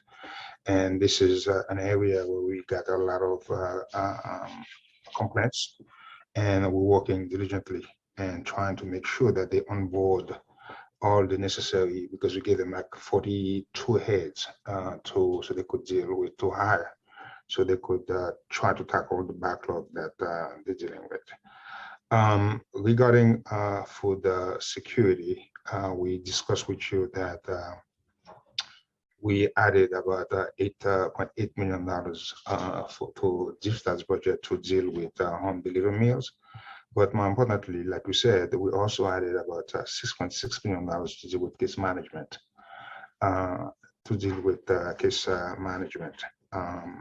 so it's not just the food, we also add money to provide them other services. Regarding the not-for-profit cost of living adjustment that you raised, as I said, we continue to work with the council and to evaluate ways we can basically support that sector. And what else? And regarding to TFA, the Transitional Finance Authority, I understand and I hear you that we are not getting support from the legislature in Albany, but we have to keep making the case to them that without the debt capacity, we cannot fund a capital program. And that's a major constraint that we're dealing with. And we have to make sure we will continue to push to work really hard with the legislatures so they understand that we're not asking them to give us authority to borrow money to fund our daily operations. That's not the challenge. The challenge we're dealing with is on the capital side. To fund housing, to fund a bunch of things, we are constrained by our debt capacity. So if you don't have the ability to borrow money, you cannot borrow, okay, to do housing, to do more housing, to do more investment. So this is where we're pushing the legislatures that they could understand the challenges that we're dealing with on the capital side, because everyone is asking for more and more and more housing, but we also limit it because we don't have the capacity, okay, to fund. The other question I have is composting and sanitation. Now, obviously, if you have a cut, hopefully we will restore it because we need the litter baskets, et cetera, picked up on a more regular basis. But why is it that composting just in the schools is the only way that you're addressing composting when composting could get rid of the rats and could in the end save money? Is there some reason why composting is not on the list? Mandatory composting. We understand the importance of it, and that's we're doing it at curbside collections at school and also at drop-off sites in schools. So again, we're just looking for the best method, the most efficient means of doing it. It doesn't make any sense to have a diesel truck, okay, running around a neighborhood and pick up maybe like a tenth of the truck capacity. So I would defer that to Ken, so just to see if Ken could provide you an answer to this question. But this is a challenge that we're dealing with composting. Ken? Yeah, the administration understands the importance of organics, but our previous curbside collection program was not very efficient. As the director pointed out, we were sending trucks out, running full routes, and they were picking up around an average of 1 ton of material. And those were in districts where we thought compliance would be relatively high from the districts we started in. We need to find a program, to run an organics program that does not have those inefficiencies and actually picks up a lot of material. In the meantime, we're expanding curbside collection at schools, and we're also adding drop-off sites at schools. So those are all in neighborhoods. We baseline the current organics program, and we're looking at to explore how to make the program broader in a way that works to actually pick up material. Thank you. I hope you support the mandated bill, but thank you very much. I know my time is up. Thank you. And next we'll turn to Councilmember Lewis. Starting time. Thank you, Malcolm. Thank you, chairs, and good to see you, Jacques, and your whole team. I'm going to ask my questions and then you can respond afterwards just for the sake of time. So the first question I wanted to ask was regarding the Be Heard program. Mental Health for All, also known as the Be Heard program, is a piloted program that I worked on diligently with the previous administration for a new comprehensive way to deliver universal mental health support to all New Yorkers, especially those that were hit hard by the pandemic, as well as how we are supposed to respond as city government. I wanted to know if in the 22 million subway safety plan, also known as the mental health plan that you just shared, is the Be Heard program in that particular amount of the 22 million? Because the program that I'm aware of is piloted in Central Brooklyn, Southeast Queens, and South Bronx. So I wanted to know if that's in the 22 million, and will it be expanded to other neighborhoods in the city? And in addition to that, if it would be baseline. The second question is regarding food justice for all New Yorkers. You mentioned 30 million was implemented for food justice, and it's been said that many pandemic-related food programs will be expiring soon. So I wanted to know what the administration was doing to continue food support in this budget. And the last question is in regards to maternal health. I wanted to know how much funding is in the budget for the doula initiative for maternal health. And there have been many discussions on birthing centers from many leaders around the city. So I wanted to know, with this new institution, will it be included in the FY23 budget? Thank you. Let me begin with the Be Heard program. The executive budget added $55 million in funding to expand the program to the rest of the Southern Bronx, Central Brooklyn, and Eastern Queens by the end of the fiscal year.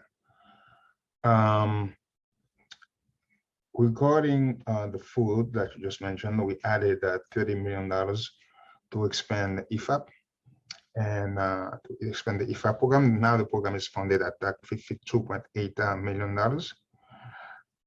We also added $8.8 million to the home delivered meal programs so they could absorb additional seniors.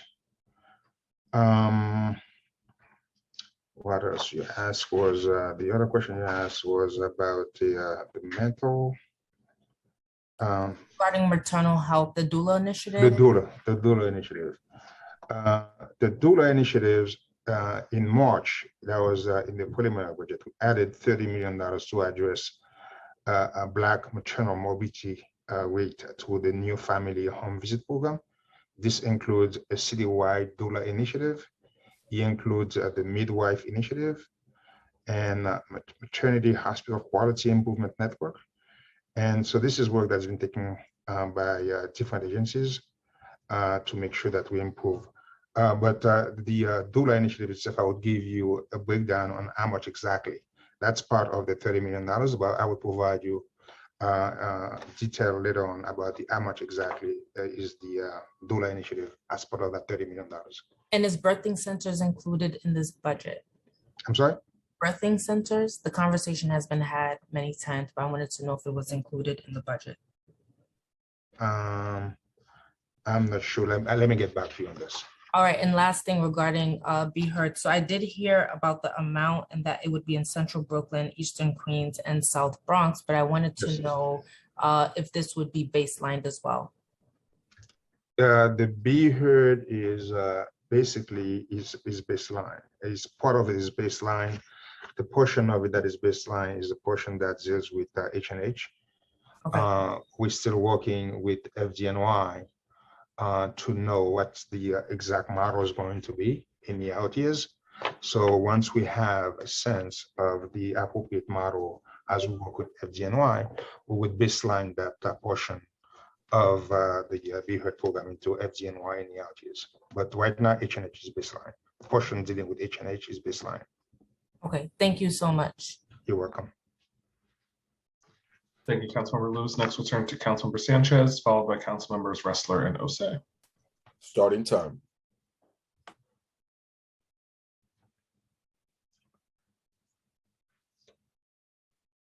Actually, Councilmember Sanchez is not in the Zoom at the moment, so we'll turn to Councilmember Ressler. Starting time. Well, firstly, I want to thank Director Jiha, who was gracious enough the day before this hearing to meet with me yesterday on some local issues, and I promised that I would be nice. So here you go, Jacques. I'm going to be nice. Always good to see you and the team at OMB. Good to see you too. I have a great deal of admiration for your deputies and for your leadership team, and appreciate you always being so responsive and helpful over many years of service. There were two primary things I wanted to dig in on today.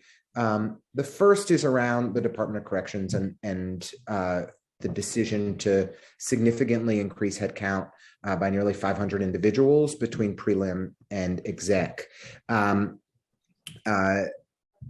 This is a real concern for me, and I would think it's a real concern for you, because we are not too far away from the borough-based jail plan being realized, significant population reduction happening within our jail system down to 3,300 beds, which is, I hope we could go further, but those reductions are necessary and urgent.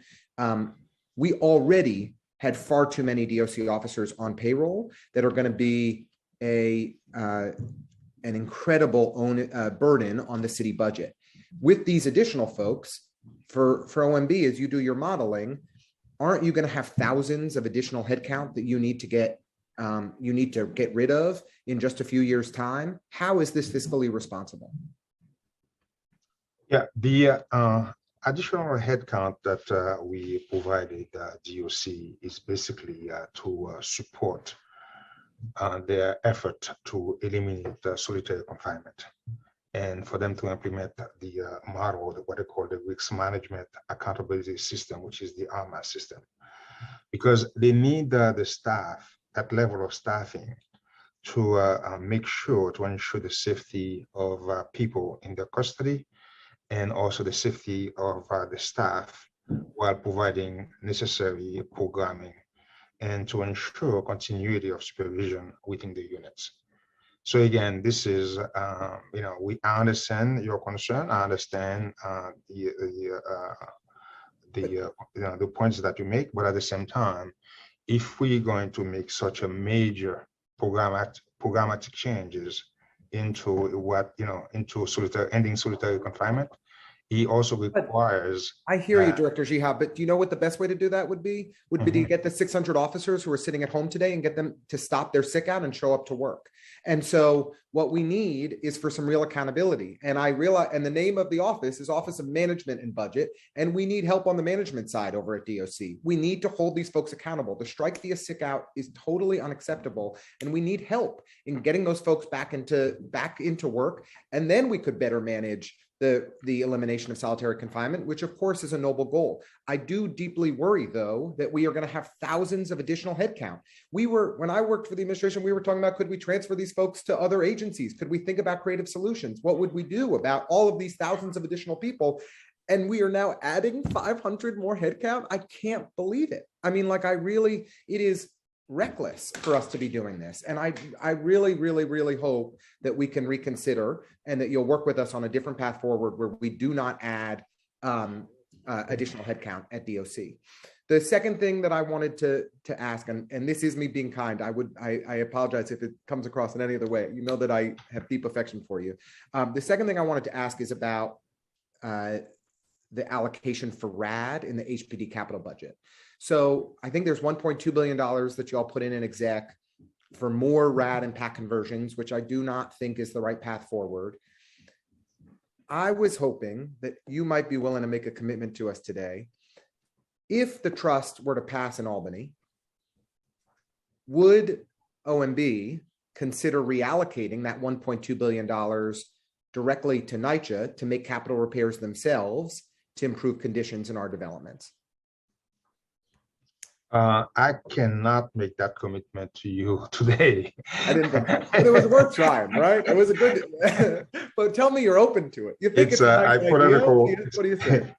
It's an hypothetical question. And, again, I do not engage in this kind of, exercises for the simple reason that we need to make sure that we provide the appropriate funding at this moment in time.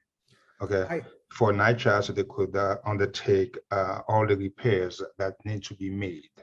When the trust legislation is enacted, we'll have a different discussion. But at this point in time, we cannot make that kind of. I understand you don't deal in hypotheticals, and I respect that. I would just say from a political vantage point, I think it's a nice carrot to offer to the folks in the legislature that you'll take this $1.2 billion of RAD conversions off the table if they work with us on the trust, and that you'll instead invest that money directly into NYCHA and improving people's lives, which is a desperately, urgently needed investment. So I hope you'll consider it as a recommendation. I think it would be a worthwhile thing to do. And I want to thank Chair Brannon for his leadership and everyone in Council Finance for their great help. Thank you, Director Jihan and the team at OMB. Thank you. Thank you for being nice. Thank you, Councilmember. And for the record, we've also been joined by Councilmembers Carr and Kagan. I see Councilmember Sanchez is back. So Councilmember Sanchez followed by Councilmember Osei. Starting time. Hey, thank you so much to the chairs and Director Jihad. So good to see you again. So I just want to agree with Councilmember Ressler on NYCHA and the RAD program. I think it absolutely works politically, and it's something that many residents across the city of New York and many TAs would also be supportive of. So my first question is, in your testimony and just a moment ago with Councilmember Brewer, before our office's internet decided to cut out, you were discussing the need to stay below a 15% debt to taxes ratio. But our team internally at council, folks from the New York Housing Conference and others, they have estimated and suggested that the debt service would still be below the 15% target if the administration added another 1.5 billion per year on top of the $500 million on average added by the mayor in the exec. So, you know, the question remains, we at the council are continuing to push for more capital investment. This is our #1 challenge in the city of New York, as identified by New Yorkers through the Be Heard survey. You know, what is your response to that, to adding more housing? What are the challenges, those capacity challenges that you mentioned a few moments earlier? What are the challenges to doing more? And I'll just punctuate it by saying that, you know, given the high rates of inflation that we're seeing and seeing a heating national economy, we have a big concern that even the investments that are being made and were made in the executive budget, they're just going to keep us at the status quo, and we're not going to actually be able to increase the amount of production and preservation because of these increasing costs. Yeah, the constraint that I was referring to was not about the debt service constraint. I agree with you. We are below 15% and we will probably stay below 15%. The constraint I was referring to was the Transitional Finance Authority. We have a limit. The state constitution limits how much money we could borrow based on the value of properties in New York City. Okay, because property values in New York City declined because of the high vacancy, all of these things that we have, that means the debt capacity of New York City has declined. If the debt capacity is declined, it means that we cannot, there's a limit on how much money we could borrow. Okay, so right now, the remaining debt capacity we have, I think it's around like $8 billion. So that, because we only have $8 billion in total for all, okay, our borrowing needs left. So right now, if we were to add, okay, let's say $4 billion a year in housing, okay, we cannot do that because we wouldn't have the capacity to borrow. We could not borrow the money, okay, to pay for this. Okay, not even talking about school construction authority. As you know, we have to build schools. We have to make sure our infrastructure we invest in our infrastructure. So every other investment cannot take place because we are limited, okay, by our borrowing capacity. And right now, that's where we are. That's the reason why we're asking the state, okay, to restore our borrowing capacity to pre-pandemic level, okay? And this is probably where we need your help. Okay, we need all the council members' help, okay, to basically push the state to restore the capacity, okay, so that we could have room in case we have an emergency, in case that we have to deal, okay, with things such as more housing. But right now, we are very limited in terms of how much we could borrow, okay, to fund a capital program. That's the constraint. Got it. Well, you can absolutely count on my support for that. And, you know, of course, I would argue that, sure, let's toss in more, the 8 billion. We don't need schools. Let's just build housing. I'm kidding. For the record, I'm kidding. But no, look forward to more conversation on that, because we really do need to do all we can. And then my second question, I'm going to ask 2 questions and see what you have time to answer. So first, just to kind of circle back on the speaker's discussion with you about units of appropriation, 75% of DOB's budget is in a single unit of appropriation, personnel. We have at the council no visibility into what is going on. I asked a lot of questions around these grounds. And so the first is, can I have a commitment to more transparency within DOB in particular? And then the last question is on homeownership. Time expired. Are we going to see commitments from the administration to increase homeownership opportunities in the next few years? Yeah, as I indicated to the speaker, we will be working with the council. We are reviewing the request to see what we can do in terms of providing more transparency to the budget process. And so we're reviewing the request for more unit of appropriations. Again, as I said, it's a question of balancing flexibility and transparency. And I understand exactly where you're coming from. And so our goal is to make sure that we manage this as best as we can.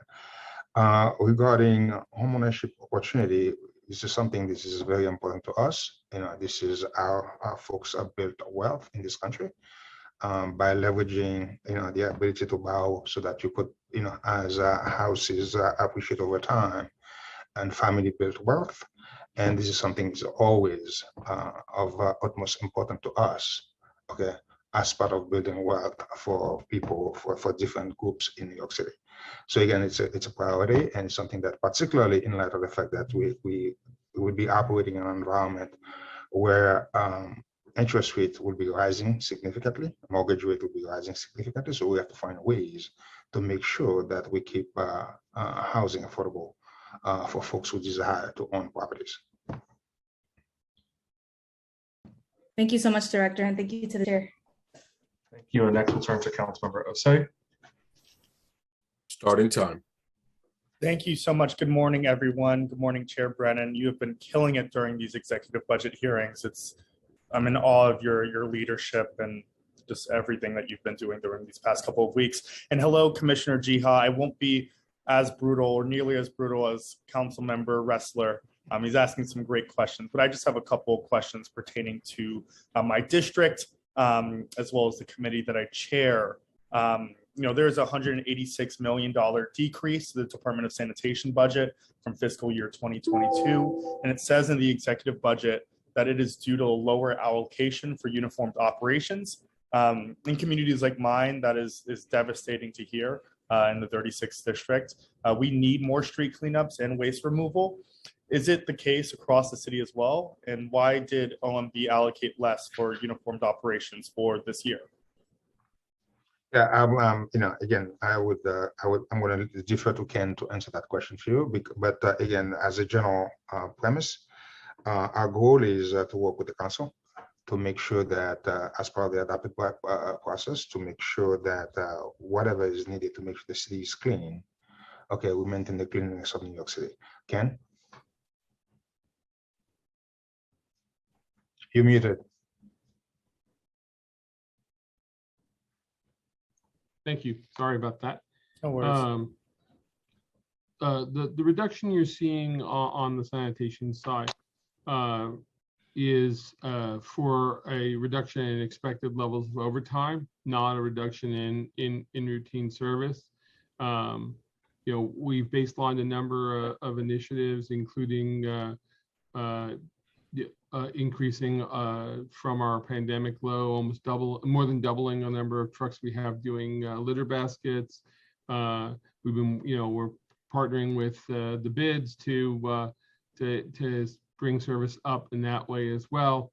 And the mayor announced we invested $11.4 million in expense and capital on the street sweeping program, which will, we talked about it as alternative side parking, but it's really about getting the mechanical brooms and street sweeping out more frequently. So that's the that's sort of the answer about both why the number is down. We don't expect to see the kind of high sick leave that we saw during the pandemic, which fiscal 22 still covered a large portion of. And where that's really where the reduction comes from. Otherwise, we're investing in expanding services there. Thank you, Ken, and thank you, Commissioner. And then just a quick question for my second question, then I'm done for the morning, but it's in regards to our council's response to funding for DCLA and our culturals. I know that there was a $50 million ask, and this may be a simple question, but just would love for it to be on the record. Why did OMB not make a $50 million allocation to our culturals and DCLA as requested in the budget response from the council? Yeah, we added resources in the executive budget. We added $5.2 million to support the Cultural Development Fund and other initiatives. And we also added headcount to the agency basically to help them speed up the purchasing process for cultural organizations, because the ability to get equipment system from the city is one of the key ways this year to support the cultural community. So again, it's just a question of we may not get the full thing, the full ask, but from our perspective, what we added was very much appropriate for the agency to do to provide the support that they need to the cultural institution in New York City. Maybe I misheard you. You said you added 500 million for No, $5.2 million. 5.2 million. Okay. Okay, for the cultural development fund. I got excited. Yes. Thank you. Thank you. And we just also want to say, for the record, we were joined by Councilmembers Ressler and Yeager, Speaker Adams and Chair Brandon. I will turn it back to you both.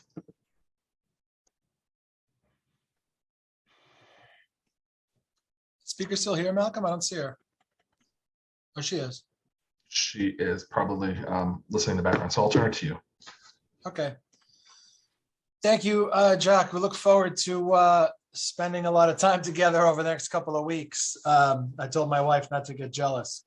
I will look, I think we're all in agreement here, and as the speaker laid out, and as we've been saying since February, really, the council believes that New York City's recovery requires real and meaningful investments. We know that we can't cut our way to prosperity. And I think now more than ever, New Yorkers want to know that the neighbors that they elected are listening and delivering tangible results. They want to feel this budget. They want to feel their lives get easier, get better based on these allocations and investments that we make in our future. And I say it a lot, but it bears repeating. If you want to know what someone cares about, take a look at what they spend their money on, right? You would find that I really like coffee. And this is what it's about, right? It's not just an itemized list of income and expenditures. It's truly a moral manifest, and everything in the council's budget response is something that the council believes is worth fighting for. We're not playing a poker game here. Everything in there we feel is really worth fighting for. So I'm proud of my colleagues and especially the dedicated staff behind the scenes who works countless hours, late nights and weekends on this stuff. On my side and on your side, frankly, very little glory for the guys that do this work. And while much negotiation remains here, we really do look forward to working with OMB to arrive at an agreement that gives reality to a safer, fairer, and a more prosperous city. And I think that's something that we're all certainly in agreement on. So look forward to working with you. And with that, I think we'll let you guys go early on good behavior. So we appreciate it. Thank you. Thank you very much. Thank you. Chair, we'll stand in recess. We're going to email the comptroller's team to see if they would like to, if they are ready and want to start now. We can just keep the program moving for What time today. did we say for? 12:30? No. 1. Oh, 1. Okay. Yes. I'm gonna go All right, get water. all right, I'll be back. Okay.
Good afternoon, Mr. Comptroller. Good afternoon, Malcolm. Nice to see you. Nice seeing you.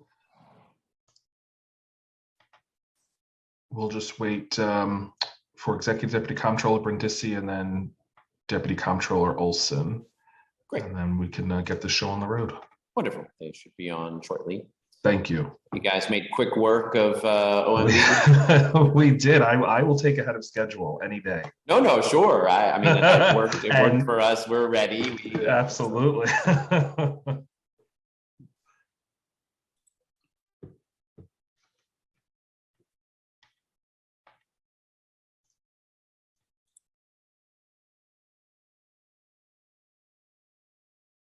I like seeing Lincoln's porch there. Or backyard, I guess.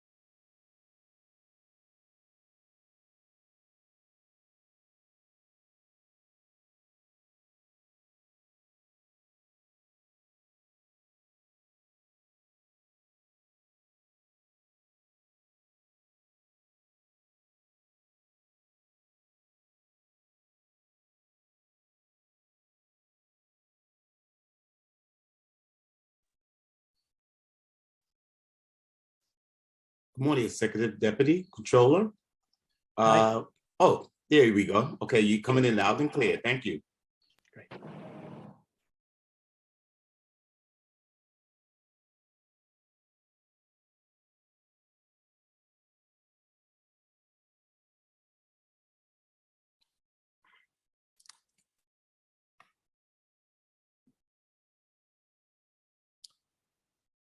All right, I think our team is here, so we are ready when you guys are.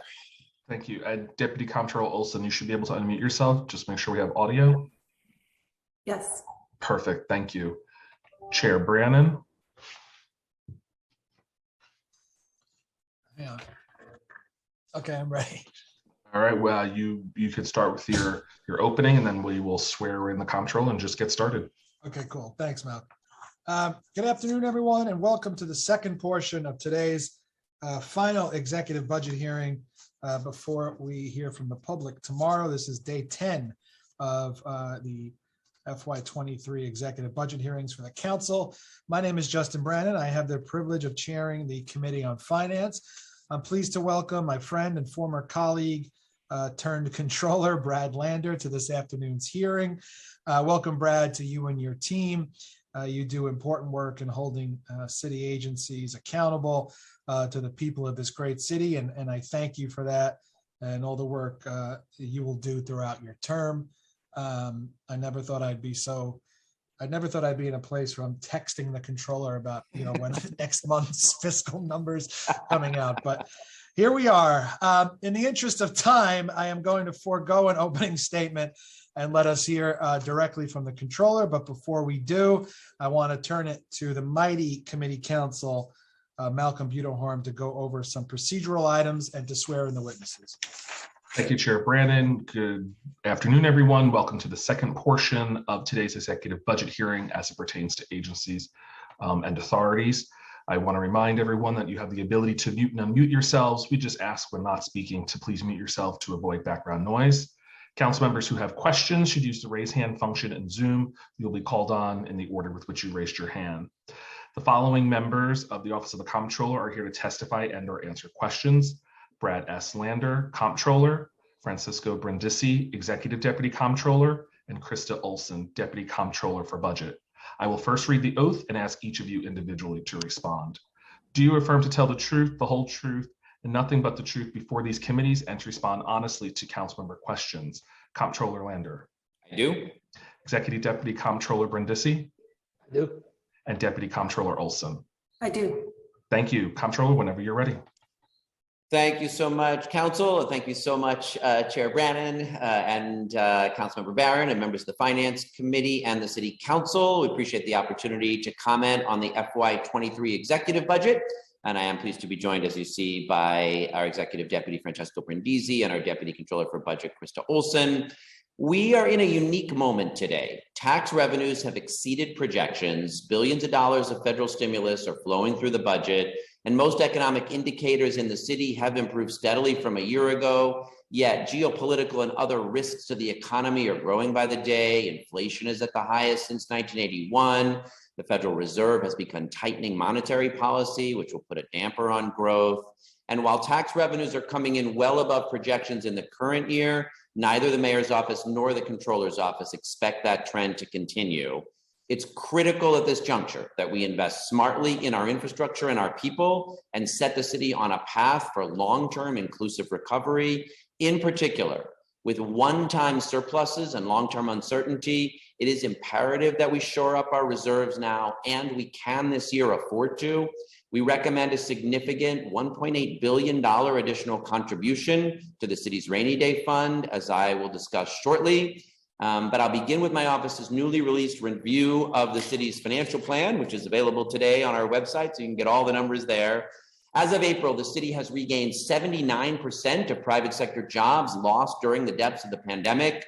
Over the last year, private employment in the city has grown 8%, and tax collections have increased well beyond expectations. Since the beginning of the fiscal year, OMB has increased the tax forecast for just this fiscal year, FY22, by $3.3 billion.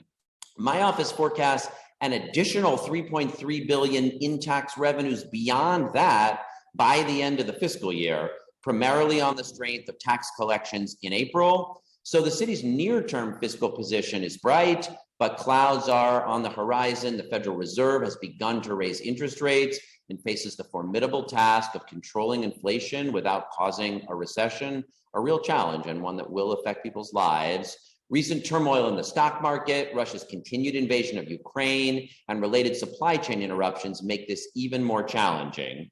We believe that economic growth will moderate and tax revenues will drop next year, but our revenue forecast remains above OMB's in each year of the plan. However, those additional resources will be offset by additional spending not yet reflected in OMB's forecast, and the fiscal risk will be compounded should the economy slide into recession.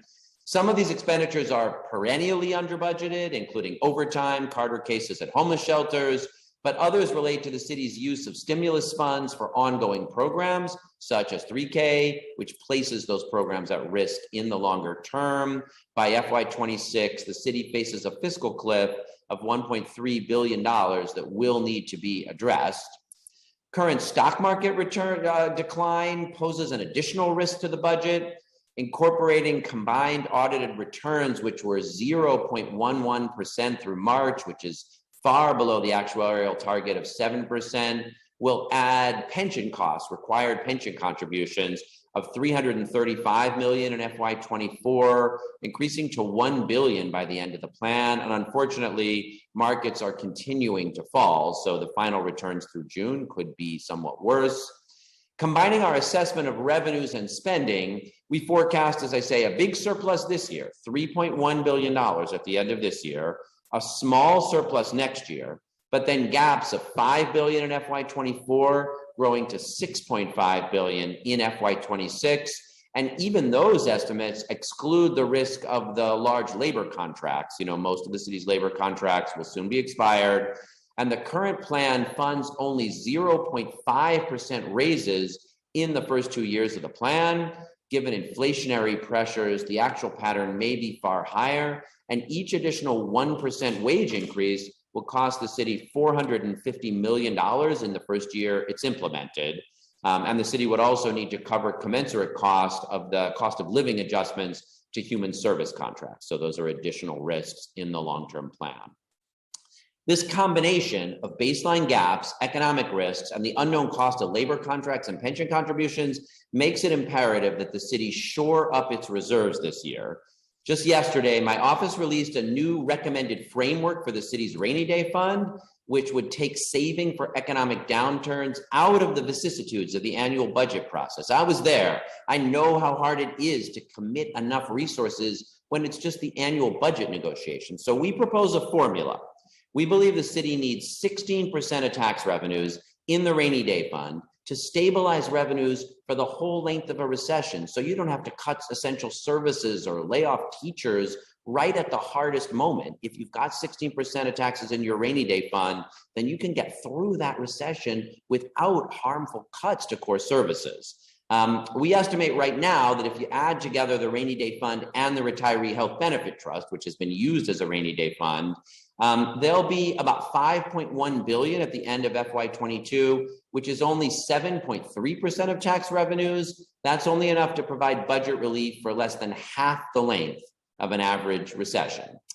I'm proposing a formula based on a best practice in the Commonwealth of Virginia that would require a minimum of 50% of the increase in any given year in the city's non-property taxes above their historical rate of growth. And that's happening this year.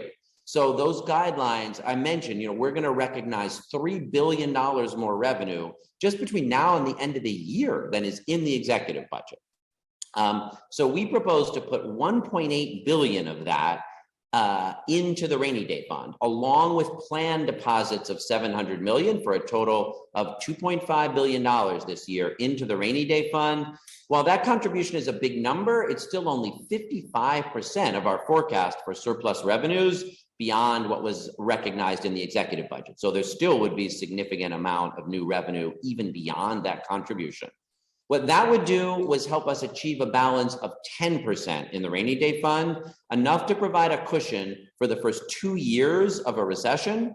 We think it's not only prudent, but also reasonable and achievable, and really will enable us to show up in the times of most need. Going forward, establishment of a formal policy, including those targets and rules for deposits and withdrawals, we believe should be required by the council. The council could pass a law requiring the administration to establish a formula and report every year on whether it's met.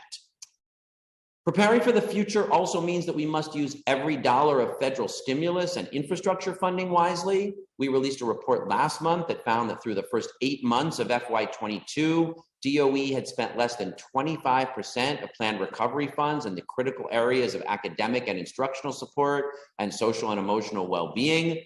I understand that schools face many barriers to implementing those programs, but we cannot afford to squander this opportunity. And our students, especially those with special needs or trauma, cannot wait for the services that they need today.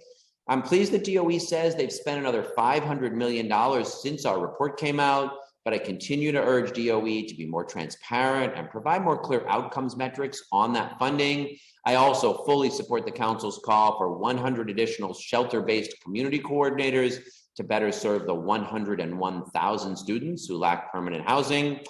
And a sustainable fiscal future also requires addressing the city's broken property tax system, as you guys know so well, because folks in East New York and Bay Ridge and the Northeast Bronx are all treated unfairly, as well as folks in Staten Island and Southeast Queens, by our current property tax system. If we work together, then the expiration of 421A on June 15th could give us a real chance to build that broad coalition of homeowners who would benefit, and the expiration could provide momentum to develop a more equitable, more transparent, and more sustainable framework, both to levy taxes fairly and produce actually affordable housing, which of course 421A does not do. So let's work together on this after June 15th. Back here in the city, as the council negotiates a final budget, you have the opportunity to ensure that we're adequately funding and delivering services to all New Yorkers, from sanitation to public higher ed. We've been doing town halls around the city, and I've heard loud and clear from New Yorkers about sanitation issues.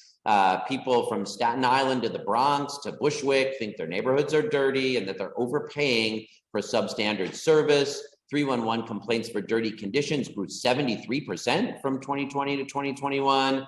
I was happy to see some additions to sanitation's budget, but the $48 million cut to the FY23 budget from prelim remains. As Chair Nurse has urged, strengthening curbside composting and adding options, not curtailing them, is critical to meeting our climate goals and cleaning up our neighborhoods. Now, cleaning up our neighborhoods should not mean harassing New Yorkers living on the streets or subways. Throwing away someone's belongings does not address their lack of a place to live or make anyone safer. We won't solve the homelessness crisis nor reduce crime by deploying our city's resources to criminalize poverty, to incarcerate more Black and brown New Yorkers, or to pay correction officers for not showing up to work. People need resources, peer-led outreach, and an appealing alternative. I support new funding in the executive budget for safe haven and stabilization beds. I believe those new facilities should provide private rooms that offer true dignity. And these temporary solutions must connect New Yorkers to services and to truly affordable permanent housing. The need is immense, and the addition of affordable housing in the executive budget capital plan will quickly be absorbed by construction cost inflation.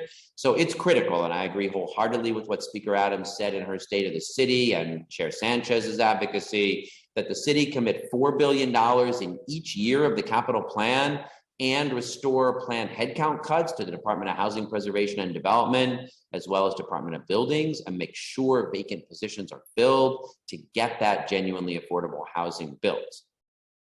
We also need to support communities by adequately funding initiatives like the right to counsel, source of income discrimination investigations, justice-involved supportive housing, and community-based solutions to gun violence. These initiatives are not only the right thing to do, but will also reduce the use of high-cost homeless shelters and jails. Since I took office, as several of you know, my administration has been working hard to do what's ever in our power to speed up the contracting process for nonprofits and other critical vendors that serve the city.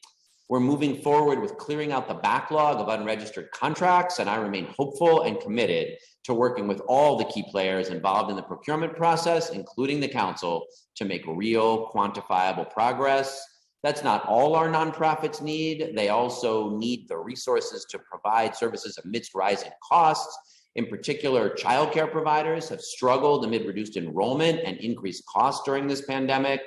Using new funds allocated in the state budget, the city has the opportunity to improve access for families while also addressing funding deficiencies for providers and workers. We should ensure that every child, regardless of immigration status, has access to quality early childhood education and care. So I was pleased to join Council Members Kaban and Hanif yesterday in calling for the city to fund childcare for undocumented children who are currently ineligible for state and federal funding. The state ought to fix that, but they have not. And so this year, a relatively modest commitment could make sure all undocumented kids have access to the early childhood education they deserve. And finally, at this important moment, I fully support the council's continued and expanded support for safe and affordable abortion care. We do have some additional work to make sure that that money can get spent, that there's transportation and childcare that ensures access to those services. If you take away one thing, though, from my testimony today, it really is that given the combination of those excess tax revenues, $3 billion above plan, significant increases one time from personal income tax, sales tax, and business taxes, we need to make that significant contribution, and we can afford at this moment to make that significant contribution of an additional $1.8 billion to the rainy day fund in that next economic downturn, which I pray is not soon, but whenever it is, we're making the decision now. Will we have the resources to continue to provide services like childcare, to continue to keep our full complement of teachers, to provide the relief that's in our budget for low-income New Yorkers during that recession in what we do today? This is a unique moment, and I really hope the council will be a strong advocate for it and that the mayor will agree as well. Thank you so much for this opportunity to testify, and we are happy to take your questions. Well, thank you very much, Brad. Couple of quick things. I wanted to talk, there was a Bloomberg article from May 10th that reported that your office had asked the general counsel to review whether a former chief investment officer had complied with ethics rules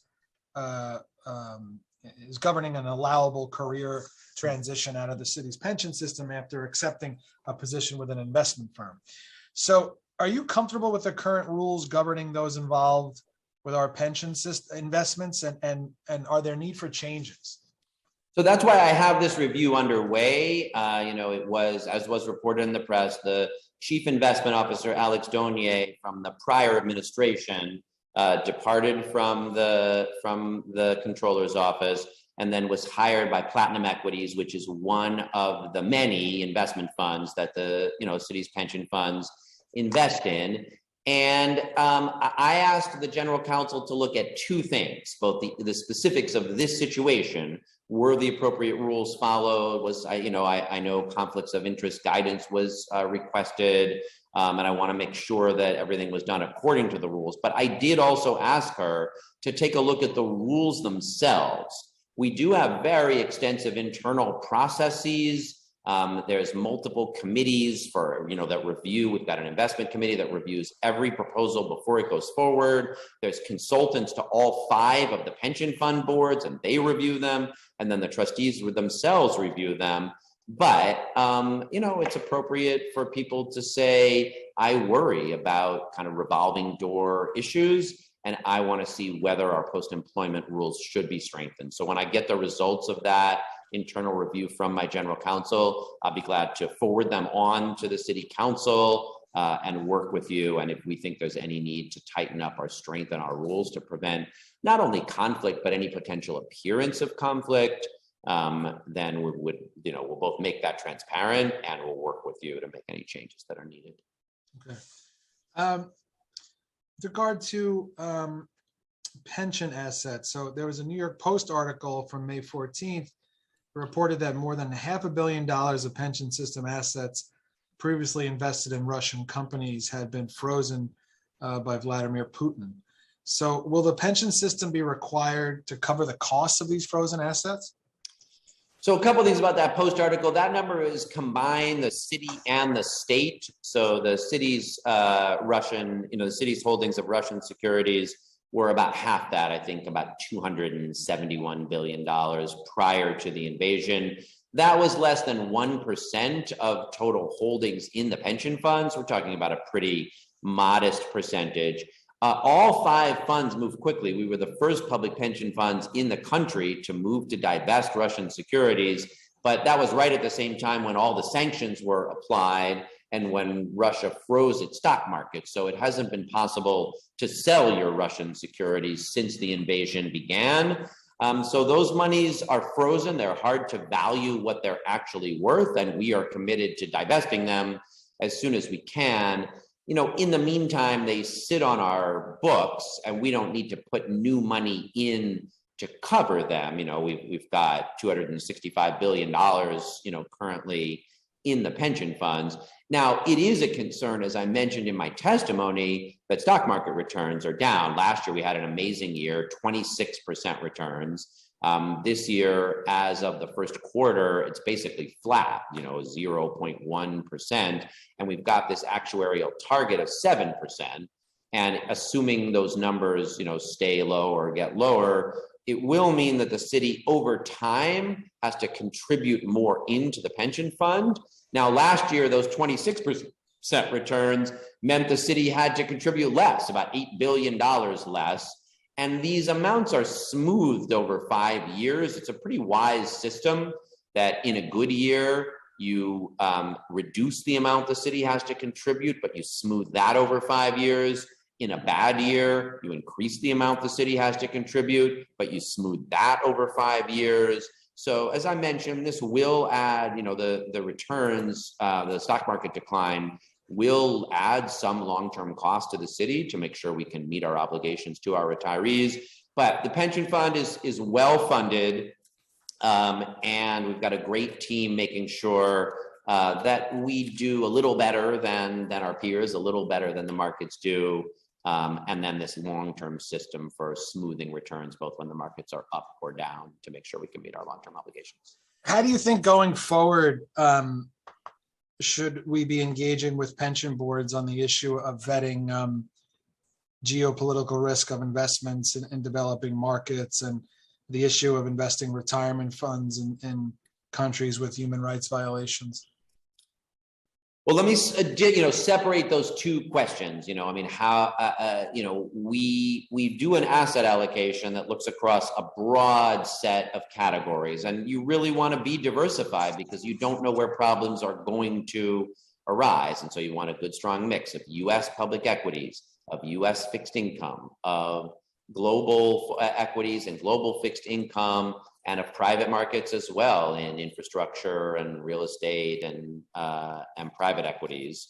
And I think we've got a good asset allocation. We talked at the prelim, and I'm glad to talk some more today about our efforts in Albany to get a little more flexibility. But yeah, look, there's going to be geopolitical risks, and it's hard to predict where they will arise. You do your best to be wise about where you're investing and where you're not. And then we have a very active, responsible investing program in which, on some rare occasions, we make decisions not to invest in something at all. We've divested fossil fuel reserves, we've divested private prisons, we've divested gun manufacturers. But if you divest all of the activities about which there are problems, you wouldn't have an awful lot to invest in. And so we also take a very active approach. So we do a lot of shareholder activism. Last year, I joined the investors who were pushing at Wendy's, for example, the only remaining fast food company that doesn't meet the Fair Food Pledge for good conditions for immigrant tomato picker workers in Florida. And we're one of the leads helping push change there. Similarly, at Amazon, we are leading a proxy campaign to encourage investors to vote no on the 2 Amazon directors who are supposed to be providing oversight of the company's workforce management.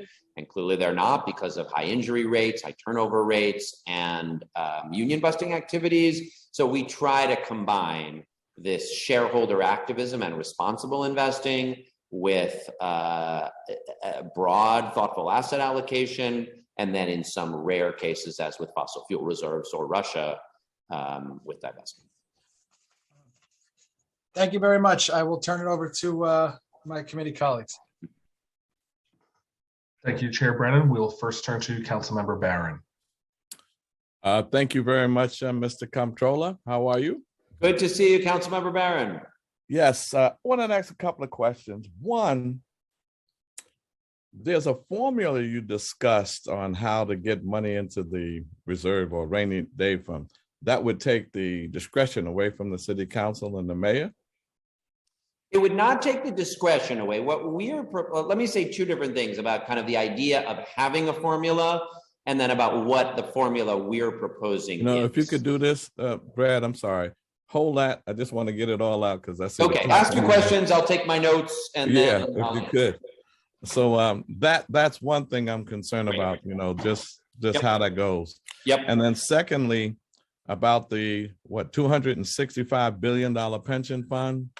What is the state's pension fund total, and how do you determine what it'll be invested in? Because there's a lot of racism in the investment of pension funds, Israel, Russia.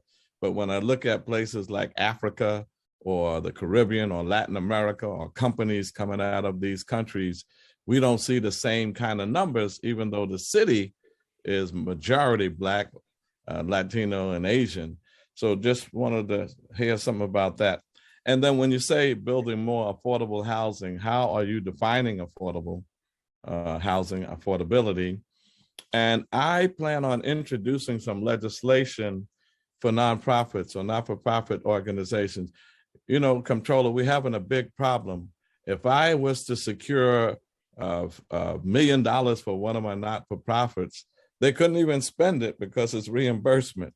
So I'm looking to put forth some legislation, and would you support it to say once they get approved and they get a contract that they should get all their money up front and then just monitor how they spend it and make sure they make accountability for it. That's been a big problem.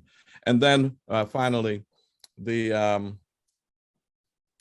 3-point reserve money. This is a big debate for me. I understand the outer years, and I just need to get some clearer numbers on that. I heard it was 3 billion, 3 billion, and 3 billion. And you saying the last 2 years is 5 billion, 6 billion. But what happens if you live in communities where it's raining every day? And so we don't have to save for a rainy day because it's raining today. Now, I'm not saying ignore the reserves and don't put the 1.8 billion in from the 3.2 billion that's occurred and put it in reserve. But when we have, and then I heard it was another 2 billion that might be available in 2023. So we could have a total of almost $11 billion when you add the 6.3 for the, reserve fund, and you add the 3 billion that we didn't expect to get this year. That's 9 right there, and then maybe another 2 billion next year. They're talking about anticipating. With let's take that off, but let's just say the 9 billion. And then at the same time, you have this conservative Republican austerity budget where we have to less the federal money that has run out of the 2020. So every agency is getting less because of the reduction of the federal money. And then at the same time, this conservative mayor is cutting pagan agencies. So when you put the pegs with the federal money gone and can't hire new hires, I mean, this is a drastic situation, for the agencies, and they're using language like, hey, like we have an increase since the preliminary budget, but it's not. It's much less for each agency. And so, how do we say, okay, well, then let's maybe use 2-3 billion to restore the federal cuts, which wasn't enough in the first place. Remember that. It was good to get those federal money for the agency, but that didn't, close the gap that we had based upon COVID. It just helped some. So we're in a real bad situation as the economics of Wall Street looks good, 51 billion in 2021 and 58 billion profit in 2022. It's really looking bad in our communities. And then finally, do you know the poverty rate in our neighborhoods, Black and brown poor neighborhoods, and an unemployment rate? And a lot of people don't understand when they do unemployment, they're talking about those who are receiving unemployment benefits. But when you look at who's not in the workforce, it is much higher. Absolutely. And I don't know if you're a subscriber to our monthly economic newsletter, but we have been focused on this question. Unemployment nationally has been up until now at historic lows, but New York's average as a whole is about double that. And then for Black New Yorkers, it's about double the city average, which means 4 times the national average. And we've been highlighting that in our monthly economic newsletter. So yes, I mean that if you're a Black New Yorker, it does not feel like unemployment is at historic lows. And so if the Fed raises interest rates to combat inflation, and that means less job creation and job cuts, yes, like that's, people call it soft landing, because we hope to be able to reduce inflation, which has taken a bite out of working class people for sure, without driving us into recession. But along the way is less job creation, and in some cases, potentially even some job losses. So it's worth being honest and calling out. And, to your point about funding services, look, I mean, as long as we got 50,000 homeless people, for example, we should, I wish we could spend more money to provide them homes. That's why I recommend a much more significant increase in the capital budget.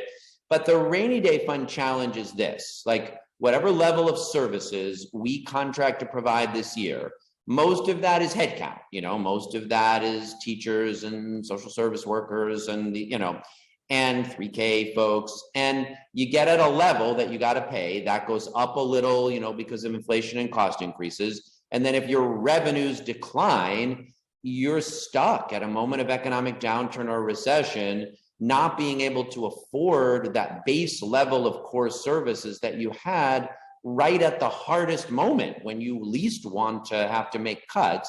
And that's what your rainy day fund is for. What you try to do is say, when we get revenue above expectations, some chunk of it needs to go in that rainy day fund. So I'm all right. I'm all right for the rainy day. Yeah, but there's not enough chunk coming for today. So here's what it's raining every day in our neighborhood. This takes me to the question of your formula. And look, sometimes I say the following, council member, like on a rainy day right now, you really wish you had a better sewer system You know, like economic downturn, you need a fiscal reserve. On a rainy day, you need a better sewer system that's not going to flood you in your basement. So I hear you. But that's why I actually think our formula for this rainy day fund contribution you're going to like. And let me try to explain it quickly because I didn't do this too much in my testimony.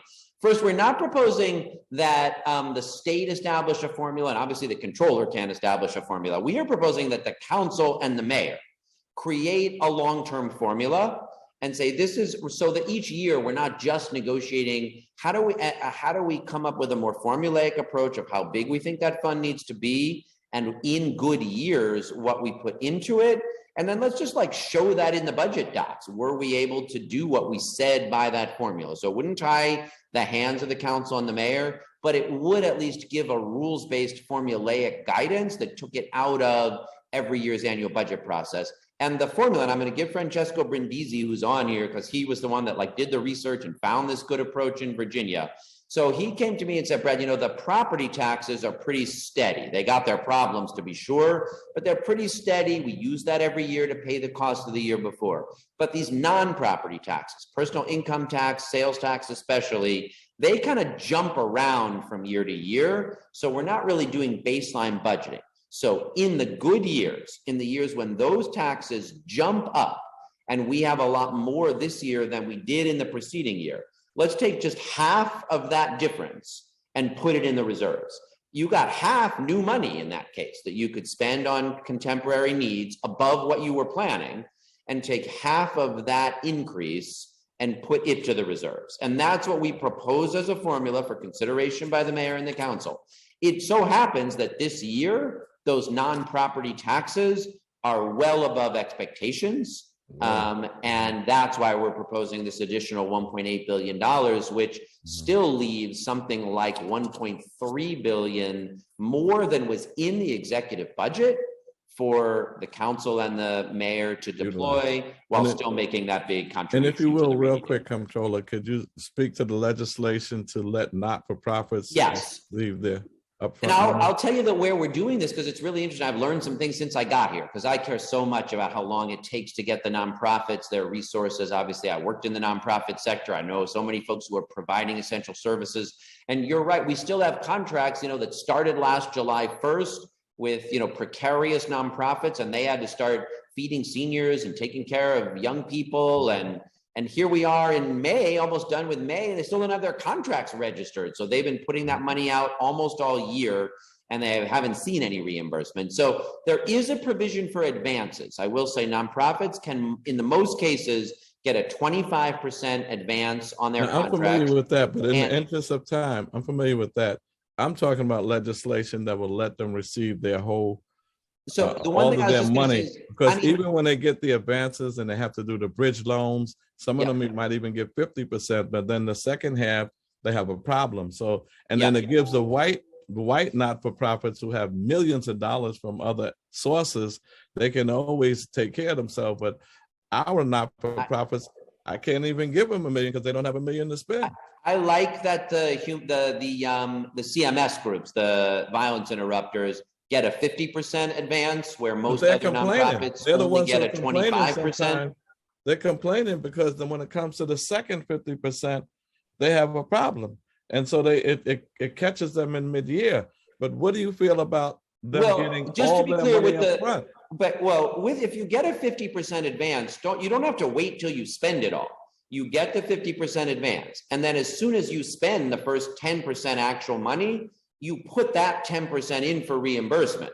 So sounds good, but they have a problem. I agree. Look, the system is broken. I'll send you our action plan, because if the system were working, you'd get your 50% advance, you'd submit that reimbursement for your first 10%, and you'd see it before you ran out of your advance. But the system is broken because both registration and payment takes too long. So we do have to fix that, and we're working hard to try to. Would you support them getting all their money up front?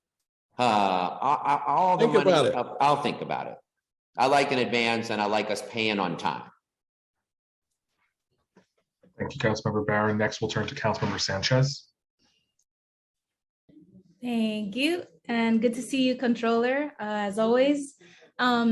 So my question, I'm a broken record, so it's great. But my question is on housing, and the council continues to call for $4 billion for the investment in preservation and new construction of affordable housing. No, we're aligned on this. But earlier this afternoon, when we were in conversation with the OMB director, pointed to limitations due to the state constitution. The city is projecting that property values will be declining, that'll decrease our borrowing authority, our borrowing capability. And they pointed to their push, or a push to increase the transitional finance authority's debt capacity for New York City. And so my question for you is what is your position on that? Do you think that New York City needs to raise our debt ceiling from the Transitional Financing Authority in order to invest? No, I don't believe that we need to. We are nowhere near the limit, and the set of things we have to do are significant. So I guess a couple of things here. First, the administration reduced the capital budget by about 5% from prelim to exec because they don't have the capacity to deliver on projects in a timely way. And so they cut the capital budget, not because we don't have more need, but because we don't have the capacity to move the projects. You know, you've heard at HPD how they don't have enough staff to close the deals. And so even if the money's in the capital budget, they can get it out the door. And that's true across the board. To their credit, First Deputy Mayor Lorraine Grillo has created a capital projects management reform task force. She wants to solve that problem. But today, the biggest limiting factor on our ability to spend capital is our capital projects management system. And then, you know, the administration earlier this year proposed that $19 billion increase, and we opposed it at the preliminary budget because we thought, you know, what they were showing, and maybe Francesco, you have the numbers at your fingertips, was that we were going to have a problem because we came close to hitting that ceiling about $4 billion away in 4 years. But even since prelim, because of rising property tax values, we have a lot of room in our under our debt ceiling. So Francesco, do you have those numbers? Yeah, there were the debt affordability statement that they first talked about us. They had about $4 billion in 2025 left for borrowing, and it's now $12 billion in 2026. So it's tripled the amount already just a few months afterwards, right? So the property values in the assessment roll have rebounded, and that's one of the reasons why OMB increased the tax revenues projection over the financial plan. There is a real set of concerns about doing capital and infrastructure spending better, but let's get the reforms that Lorraine Grillo is working on. Let's make more strategic use of the federal infrastructure money that we are receiving, and that I think OMB could do a lot to say, here's how we're gonna use it most strategically. We're far from needing an increase in the debt limit. So we are or are not expecting property values to decline and sort of reduce our capacity to borrow? We're not. They at one point were projecting for them to. Well, go ahead, Francesco. Why don't you give the economist answer? The first time they approached us and when they brought up the idea of raising the TFA debt capacity, it was at a period of time where we didn't know what the values would be from the OS for 2023. Now, the property values in 2023 are much better than OMB was expecting. So in that sense, property values have gone up, and therefore they create more room for debt without having to raise the TFA limit. Got it. And if I can use my last 30 seconds, is there any amount or at any point where your office controller would recommend that we do go to the state and try to increase our limits with the TFA? There would be. Well, so first I do want to say, with respect to the request, we both share a $4 billion for affordable housing into the capital budget for all the years of the plan. We could do that and still not hit the debt ceiling. So it's not a reason not to make that commitment. Now, we may need to increase the proportion of our expenditures that go to Time capital expired. in the era of the climate crisis, with aging infrastructure, with big need for affordable housing. It may be that relative to the past, more of our resources need to go into infrastructure in the capital budget. And if that's the case, we'll need to find ways to commit those revenues. And that may mean that at some point we would have to go to the state to increase our borrowing capacity. Before we did that, I would want to do everything we could to make our capital projects delivery system more efficient so we could actually deliver the projects we budget, which we can't today. I would want to maximize every penny we could get from the federal infrastructure bill, which is this once in a generation opportunity right now, and spend all we could. And I'd want a lot more strategic approach to the capital budget. That 10-year capital strategy right now doesn't build on state of good repair of the infrastructure. It's not really grounded in how much housing need and how to get it built, to have just like a good plan. And when those three things are in place, if then it looks like we're going to hit the debt ceiling, then I would join the administration and go into Albany to seek the increase. Got it. Thank you so much, Controller. Appreciate it. Thank you. Nice to see you, Francesco. Thank you, Councilmember Sanchez. Chair Barron. Chair Brandon. Sorry. We're all set? Yes. Okay. Thank you, Controller, and your team. Look forward to continuing to work with you. Thank you so much, Chair Brandon, as always. Chair Brennan, this is the second time they gave me the chair. So I just wanted to know whether there's something in this. Should we make the switch now? Or... Malcolm said that the stock market crashed immediately. I was looking to see if it was April 1st when they made Charles Barron the chair. The whole market just crashed when he said that. Good seeing you, Comptroller Lander. Nice Thank to see you as well. All right, everyone. We will be in recess till approximately 1:15, where the Independent Budget Office will be our last and final portion of today. Thank you.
Good afternoon, George Sweeting. Would you like to do an audio check?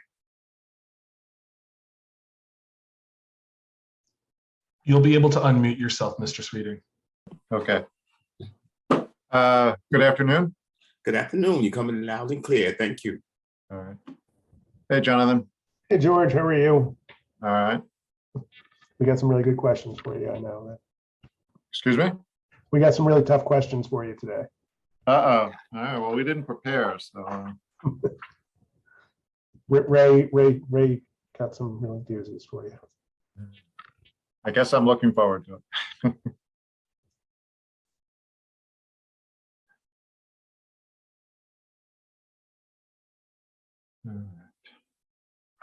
You guys are moving fast.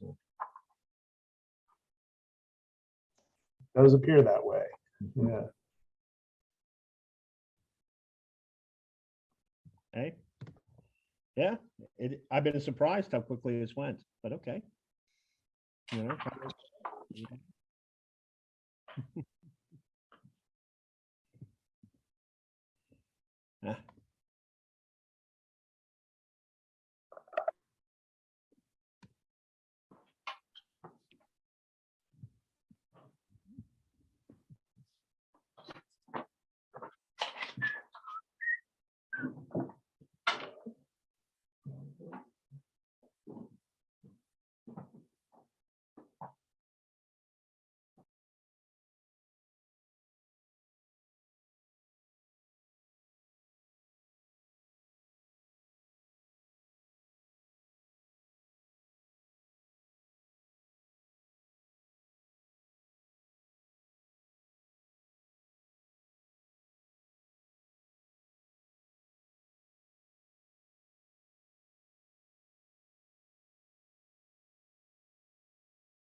Mr. Callahan, I just wanted to do a mic check with you. You should be able to unmute yourself just to make sure we can get audio. Can you hear me? Yes, thank you. And we're swearing you in because you may answer questions, right? That's my understanding, yes. Okay, all right, thank you. So everyone, we're just waiting for Elizabeth Brown, and then we can go ahead and get started. Looks like she's logging on right now. Perfect. Good afternoon, Elizabeth Brown, Communication Director. Can we do an audio check, please?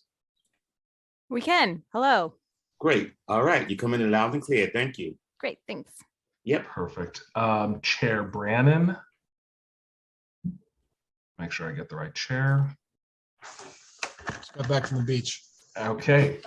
If you are ready, we can begin the third and final portion of today's hearing with Independent Budget Office. You can do your opening statement, and then I can swear in the IBO team. Great. Thank you, Malcolm. Good afternoon, everyone, and welcome to part 3 of our final agency executive budget oversight hearing for FY23. This is day 10 of our budget hearings this year. My name is Justin Brannon. I'm chair of the Committee on Finance. We'll now begin the final portion of this hearing. It represents the last day before our public portion tomorrow. A warm welcome to George Sweeting, Acting Director of the IBO, and his team. Since Friday, May 6th, this committee has conducted 9 days of financial oversight hearings and heard from more than 20 city agencies, boards, and offices. We deepened our oversight and analysis of the proposed FY23 executive plan. We vigorously questioned the executive branch to see how taxpayer dollars are being spent as we emerge from COVID-19 and begin our new normal. We've held this administration to task to make sure that all budget dollars are spent wisely, efficiently, and most importantly, fairly. COVID-19 cast a harsh light on the inequities that exist across this city. COVID-19 disproportionately affected Black and Brown New Yorkers who, even before COVID, were faced with unequal distribution of resources by our city government. The speaker and myself have consistently said that we aim to not only having the FY23 budget be sound and balanced, but also fair and equitable. As we now turn to budget negotiations, this council will stand up for all New Yorkers and work to have the budget that reflects those priorities. I want to thank again the entirety of the Finance Division, truly, for all their long hours and hard work that they put into all the reports, questions, and briefings for the executive budget hearing process since the beginning of May. I also want to thank the council's IT division and the sergeants at arms who are behind the scenes and working every single hearing that we hold to enable this committee to conduct its budget oversight functions and enable the public to follow along at home. So I'll now turn it to my committee counsel to swear in our final witnesses from the IBO. Thank you, Chair Brannon, and welcome to the final portion of the executive budget hearing process as it pertains to agencies, authorities, offices, and boards. My name is Malcolm Budahorn, and I am counsel to the Finance Committee. I just want to remind members on the Zoom that you have the ability to mute and unmute yourselves. We just ask when not speaking to remember to mute yourself to avoid background noise. Council members who have questions, use the raise hand function in Zoom. You will be called on in the order with which you raised your hand. The following members of the IBO are here to testify and or answer questions. George Sweeting, Acting Director, Elizabeth Brown, Communications Director, and Robert Callahan. I will first read the oath and ask each of you individually to respond. Do you affirm to tell the truth, the whole truth, and nothing but the truth before this committee and to respond honestly to council member questions? Director Sweeting?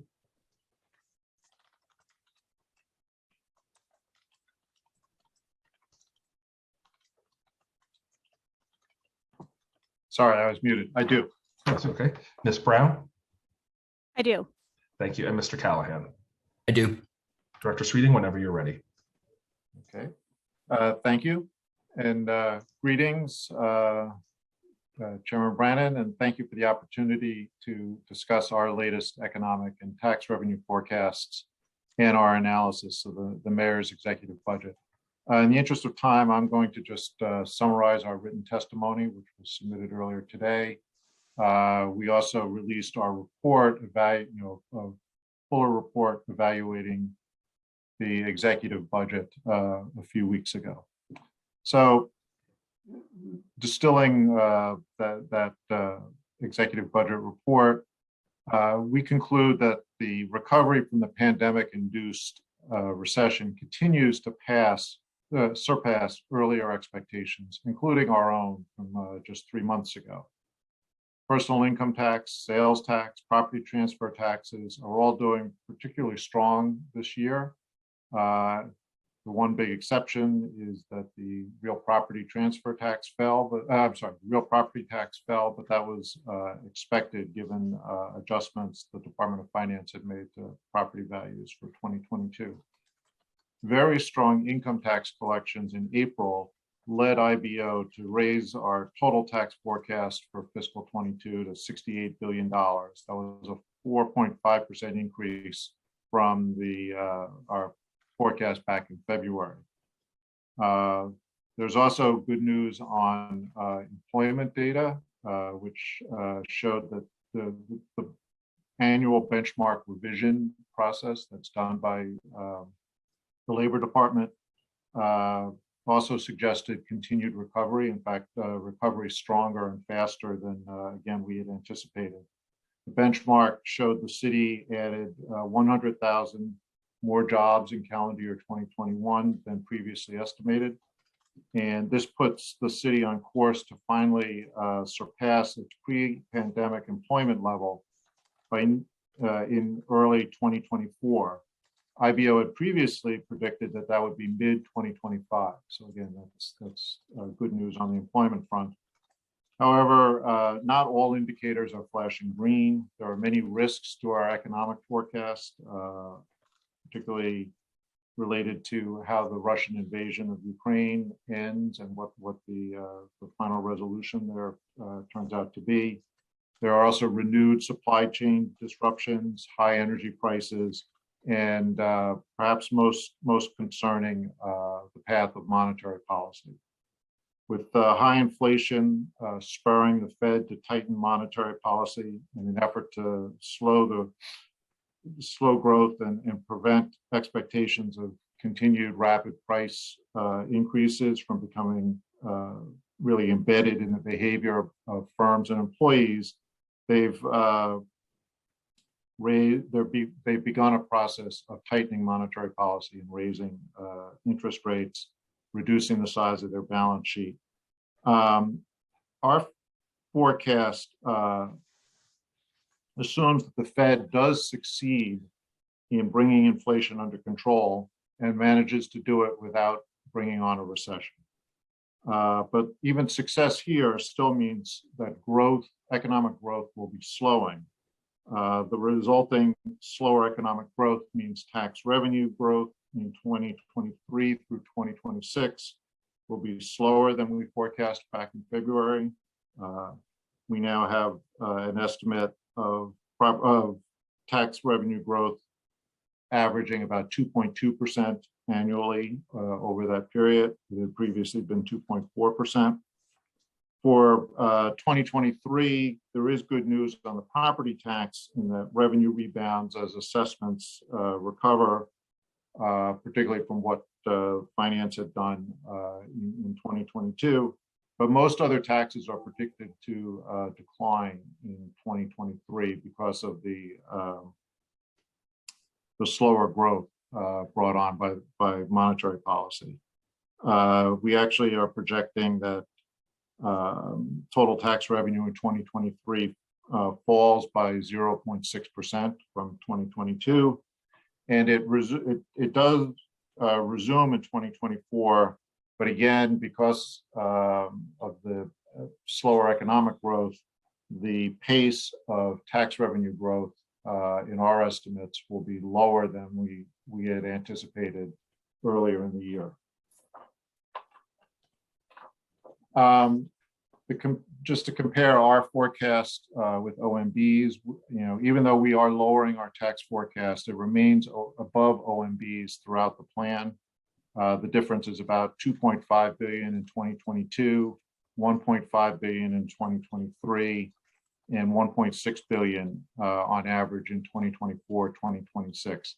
I will say that these estimates are based on data that was available in late April, early May, and the news has continued to be quite strong on tax revenue, and we may still be a little bit behind the curve there.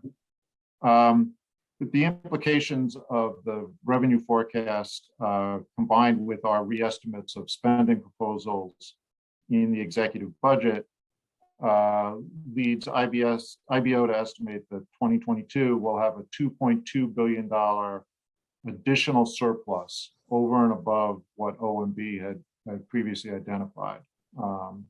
If all of the additional surplus from 2022 is rolled into 2023, then that year's surplus grows to 3.2 billion under our estimates. And again, these are relying on tax revenue estimates from about 6 weeks ago at this point. For 2024 to 2026, expenses exceed revenue. So we do receive a return to gaps beginning in 2024. It's around 3 billion or so for each year, 2024 through 2026. These gaps are, given the city's ability to deal with these in the past, we think they're manageable. And it's always important to remember that each one of those years, 2024 to 2026, has 1.25 billion in reserves already budgeted into the operating budget, so that is there and available. It's unallocated to any other spending or any other service provision, and would be available if the city faced a significant revenue shortfall or the need for additional spending. One factor contributing to the out-year gaps is that the city is increasing its use of federal COVID aid to fund services that are likely to continue after 2025. And that's 2025 is important because that's when the federal funding begins to run out. And city funds will be needed to replace the federal funds that will no longer be available. Our estimate is that it's 1.1 billion in 2026. There are other areas where IBO expects greater costs than the mayor. There's uniform overtime, particularly in the NYPD, charter school tuition, and the cost of expanding the housing voucher program. There are a number of threats or areas of concern to this somewhat stable picture in terms of the city's fiscal condition. One is that labor contracts. The exec budget did add 1.7 billion to fund 0.5% raises in each of the first 2 years of new contracts. It had been in at 0, but particularly given how high inflation has been in the last year or so, we think it's unlikely that the unions in the city will be able to settle on a contract at those levels. Just for point of comparison, in the last pattern that was used for settlements, pay increased by 7.4% over 44 months. So that's significantly more than what's currently allocated in the labor reserve. And given inflation, which wasn't really much of an issue 3 or 4 years ago, it's going to be hard for the city to settle on contracts that don't wind up significantly increasing labor costs. There may be some offsets from healthcare savings, but we don't see that being sufficient to cover what are likely to be the wage increases in a contract. Another significant threat or risk is that the Federal Reserve can't pull off the very high wire act of controlling inflation while avoiding a recession. The continued disruptions from what's going on in Ukraine, rising interest rates, soaring energy prices have already sparked sell-offs in equity markets. And New York City's budget has benefited significantly in recent years from the near record profits and bonuses on Wall Street. They were helped a lot by very low interest rates, but there is a real risk that the Fed can't pull this off, and we wind up in a recession. The starting point of our economic forecast relies on information and projections from Moody's Analytics. When we started our forecast back in March, Moody's was saying that there was a 1 in 3 chance of a recession. They're now saying there's a 1 in 2 chance. So we're that's shifted under the grounds of our forecast. And finally, it's the impact of the pandemic still remains as both a public health threat, but also an economic threat, particularly in the long-term demand for office space. In light of the general success with remote work, many firms are moving to hybrid schedules. This is likely to reduce the demand for office space. We don't see this happening during the financial plan period because so many of the leases between tenants and landlords extend for many years. In many cases, it's 10 to 15 years. And so even if currently a firm is not using all its space, they're, in most cases, not all, but in most cases, they are continuing to pay their rent, and that's allowing the city to continue to receive property taxes. But this will not hold, and the risk of significant changes in the income generated by office buildings, and therefore the market value of those buildings, and therefore the tax levy from those buildings could definitely be significant over time. And that's certainly an area we're paying a lot of attention to. So I'll leave it at that. Thank you again, and happy to take any questions. Thank you, George. So I think as you outlined and as we've been discussing today with OMB, there's a considerable level of, there's a tension between considerable level of confidence and uncertainty regarding the city's economy today versus over the next few years. And the causes, including the Fed raising interest rates and high inflation and supply chain disruptions, the war in Ukraine. How much of a threat do you think they will likely pose to the city economy?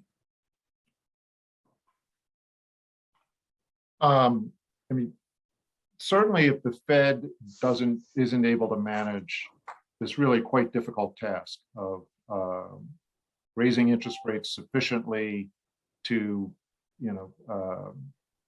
slow the economy and,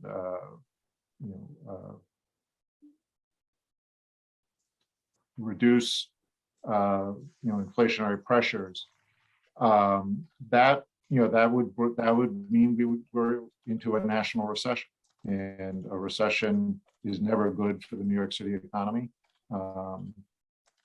So that is definitely a risk, and it's probably the thing where we would list as the highest risk for the city right now is how this plays out in terms of what the Federal Reserve is trying to do. What's the likelihood of a recession within the next year or two? As I mentioned in my comments, the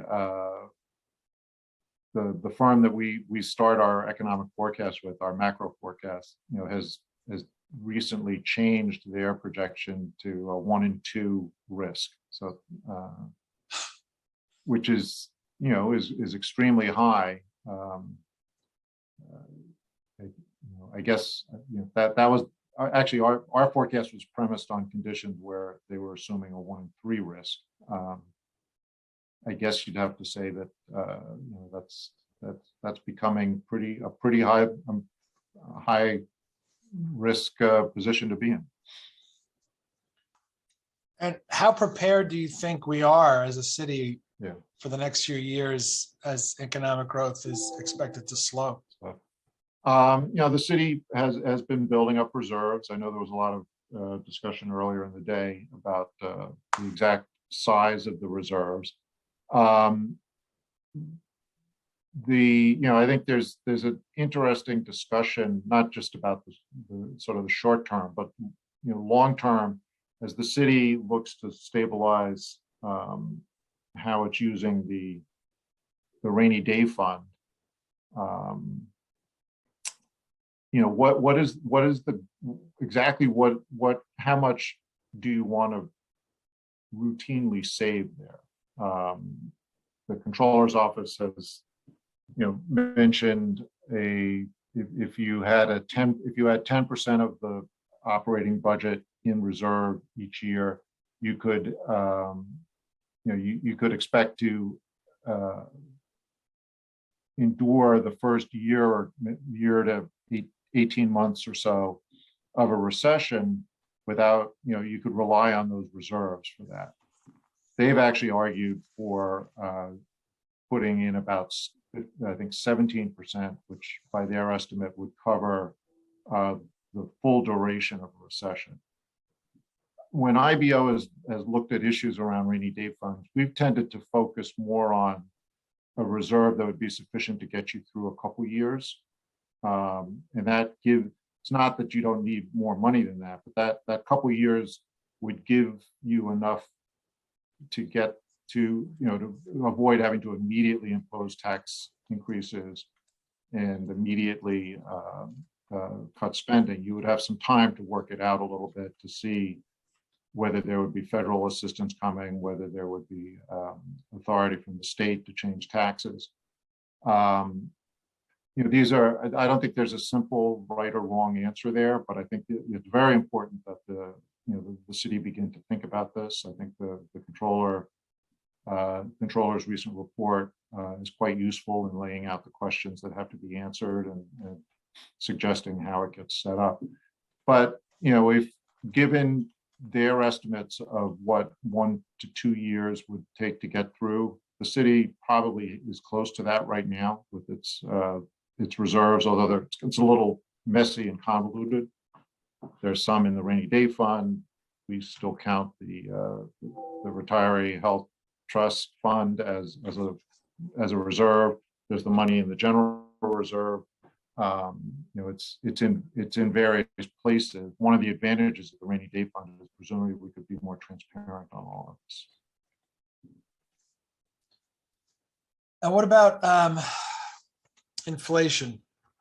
Has your office performed any research on currently how high inflation is impacting or is going to impact our budgets in terms of revenues and expenditures? Yeah, we've not done any explicit work on that. Okay, I want to leave some time for my colleagues to ask questions. Malcolm, I'm not sure who's up. Councilmember Brewers. Thank you, George. 2 questions. One is the borrowing in Albany. When I asked the OMB commissioner, he simply said, we need it for housing, because I think Albany's not willing to change the limits. And I just didn't know if IBO has a position on that. And second, the speaker asked so correctly this morning, and we've been asking for years, about the units of appropriation. Is IBO ever able to break those down, or is that something we just have to keep hammering away at the OMB and the units of appropriation, maybe even in a charter change? So those are my 2 questions. And thank you we love IBO. Thank you. Thank you. So, on the U of A question first, I mean, the charter actually has language that is pretty specific in terms of what level U of A's should be at. They're supposed to be programmatic, and there are many agencies in which the U of A's are much broader than single programs. So I'm not sure you need more charter. It's how do you get the city to operate within the charter, on this topic. We've done some work on, we probably 10 years ago, did a project where we created what we call a program budget. And we actually, at the time, that was done with considerable cooperation with OMB. And OMB took most of our definitions of programs. They call it the functional analysis, but they actually produce a document that does break down the budget into functional areas for selected agencies. There are some big agencies that aren't included in there, but so again, that's a start that could be used. There we went below unit of appropriation to budget code and then object code to build up what was a program or a functional area. So anyway, we have done some work on that. I'd be happy to walk you through what's left of it. It lives on in that functional analysis report that OMB does.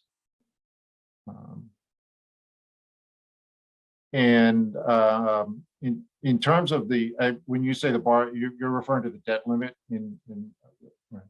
To be frank, we were a little surprised to see, and we still haven't quite figured out. We need to discuss more with OMB, but it wasn't clear to us that there was an immediate need for the city to be raising its debt limit. I mean, the part of that may have been motivated by the fact that the finance department had cut the assessments, which means that they started by cutting the market values of properties very aggressively in 2022 in anticipation of the impact of COVID.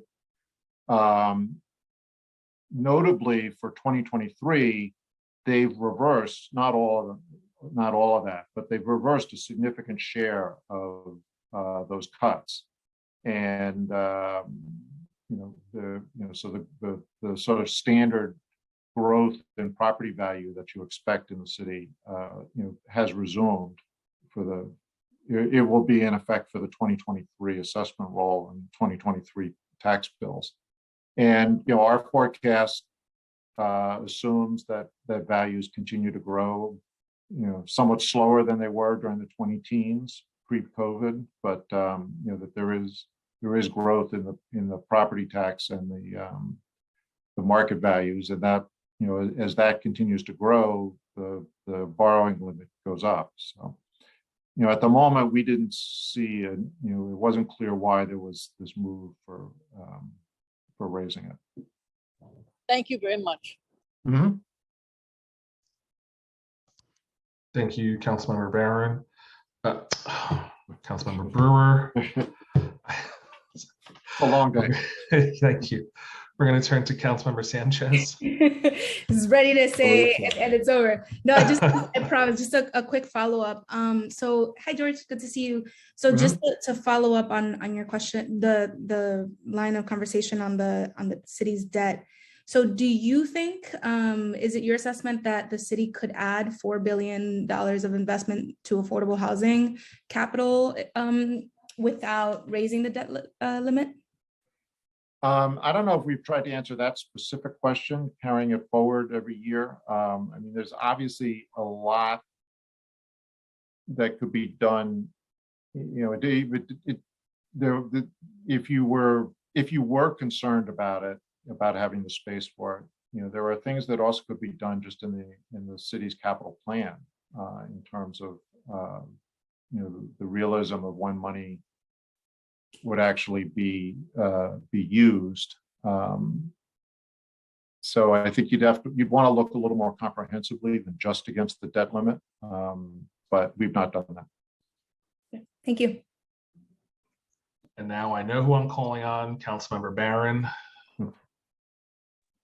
Starting time.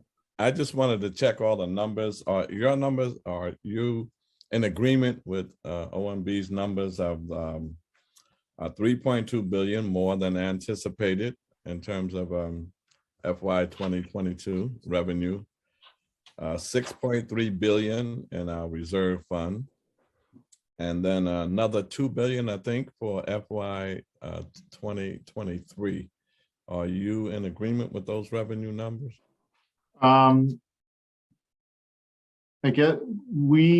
have to see exactly how you're calculating that. I mean, for example, we project that there will be on top of what OMB has projected for 2022, 2.2 billion in addition. Oh, okay. So it's like really 5.2 billion for 2022 that you're projecting. Well, I think it'd be more like 7 or 8 billion. By our calculation, OMB has already built into the plan the transfer of in terms of prepayments that they were going to make, right? And whatever. But the actual revenue that generates about 5.9 billion. By our calculation, 5.9 billion. Add that on to the 6.3 billion in reserve. I mean, well, some of that is money that they're built. Some of the 5.9 is being used to add to the reserves. Yeah, so, I mean, but they said there's 6.3 billion in reserves. Okay. And then the 5.9 billion, is that added on to the? Some of that 5.9 is being used to build those. That's what they're identifying as the surplus. They're taking how much? When they get to 5.9, that includes, for example, the additional contribution to the rainy day fund, and which is what 1.8, 1 point. That's the current amount, I believe. Robert, is that the? I believe that would be with the 700 million that's being contributed this year. So that total is, if I understand correctly, I believe it's with the prior balance 1.2 billion in the rainy day fund will be the conclusion of this year. Right. So then you would subtract that from the 5.9. Yeah. Okay, I got it. So then it's actually about what, 4.7 that we can add on to the 6.3. I'm just saying we know money available, not so much just the same kind of. Well, money. some of the money they're planning on rolling forward to prepay 2023 expenses, particularly debt service. Yeah, what they do with it, I'm just saying what's available. Right. I mean, you can roll and all of that, because I'm concerned that there's always a lot of emphasis, and should be, on reserve and rainy day. As I was telling OMB, it's raining every day in our community. So we never have a sunshine day where we can sit back and say, hey, let's wait for the rainy day and save for that to come. So how do we balance, using what's really needed for right now in communities like, with 30 and 40% poverty and double-digit unemployment? That's raining every day. So it's just looking at these numbers. And then unemployment, don't they compute that based upon who's receiving unemployment benefits? And if you're not receiving those benefits, you would not be included in that number. The unemployment rate is actually it's based more on a survey. It's a sample survey that's done on a monthly basis. Based upon those receiving unemployment benefits, correct? Well, they ask, are you working? Are you looking for a job? Are you? How many hours a week are you working? It's a less about. Excuse me. It's a survey that loose. Well, they've got. I thought it was some deep scientific on stuff. It, but it's only because that's the source for the unemployment. Okay, because I've seen working with CSS, Community Service Society, when we would do those who are 18 and over eligible to be in the workforce, but they're not in the workforce, the numbers are astronomical in the Black and Brown communities. And again, that data is primarily coming from that survey, right. Because they ask, they ask, are you looking for work? And if you say you're not looking for work, then you're not counted in the labor Right. force. And then there's a small sampling in the surveys. Well, It's fairly reliable, but it's the best we've got anyway. All right. Thank you very much. You're welcome. Thank you, Councilmember Barron, and Chair Brannon. I will turn it back to you. Thank you, Malcolm. IBO, I appreciate this. I spend more time on your website than I care to admit. Sorry about that. I appreciate all the work that you do, all the ways that that you see a page of numbers differently from what other people might see. It's important. It's important as we negotiate this budget. It's important as we learn how to traverse the next couple of years and for the city and our economy. So I appreciate all that you do, and I appreciate you joining us today. Thank you. Thank you, George. Mm-hmm. Malcolm, I think we're done, right? We are done. That's it. All right. I just want to, before we close out, I really want to just give a shout out to the entire finance team. Isha Wright, Ray Majeski, Paul Simone, Doheny Sampora, Emra, Aliyah, Cerillion, Chima, John, Sebastian, Julia Florentine, Jack Kern, Dan Krupp, Jonathan Seltzer, Nevin, Jack, Masis, Hector, William, Nashia, Paul, Andrew, the support staff, Nicole and Maria, Malcolm, of course. We've been ride or die on this the past couple of weeks. So, and of course, Tanisha and Jonathan and the whole crew here at 250. So this is the final portion of our 10th day. Tomorrow we will hear from the public, and I will close it out now. So with that, this meeting is adjourned. Thank you.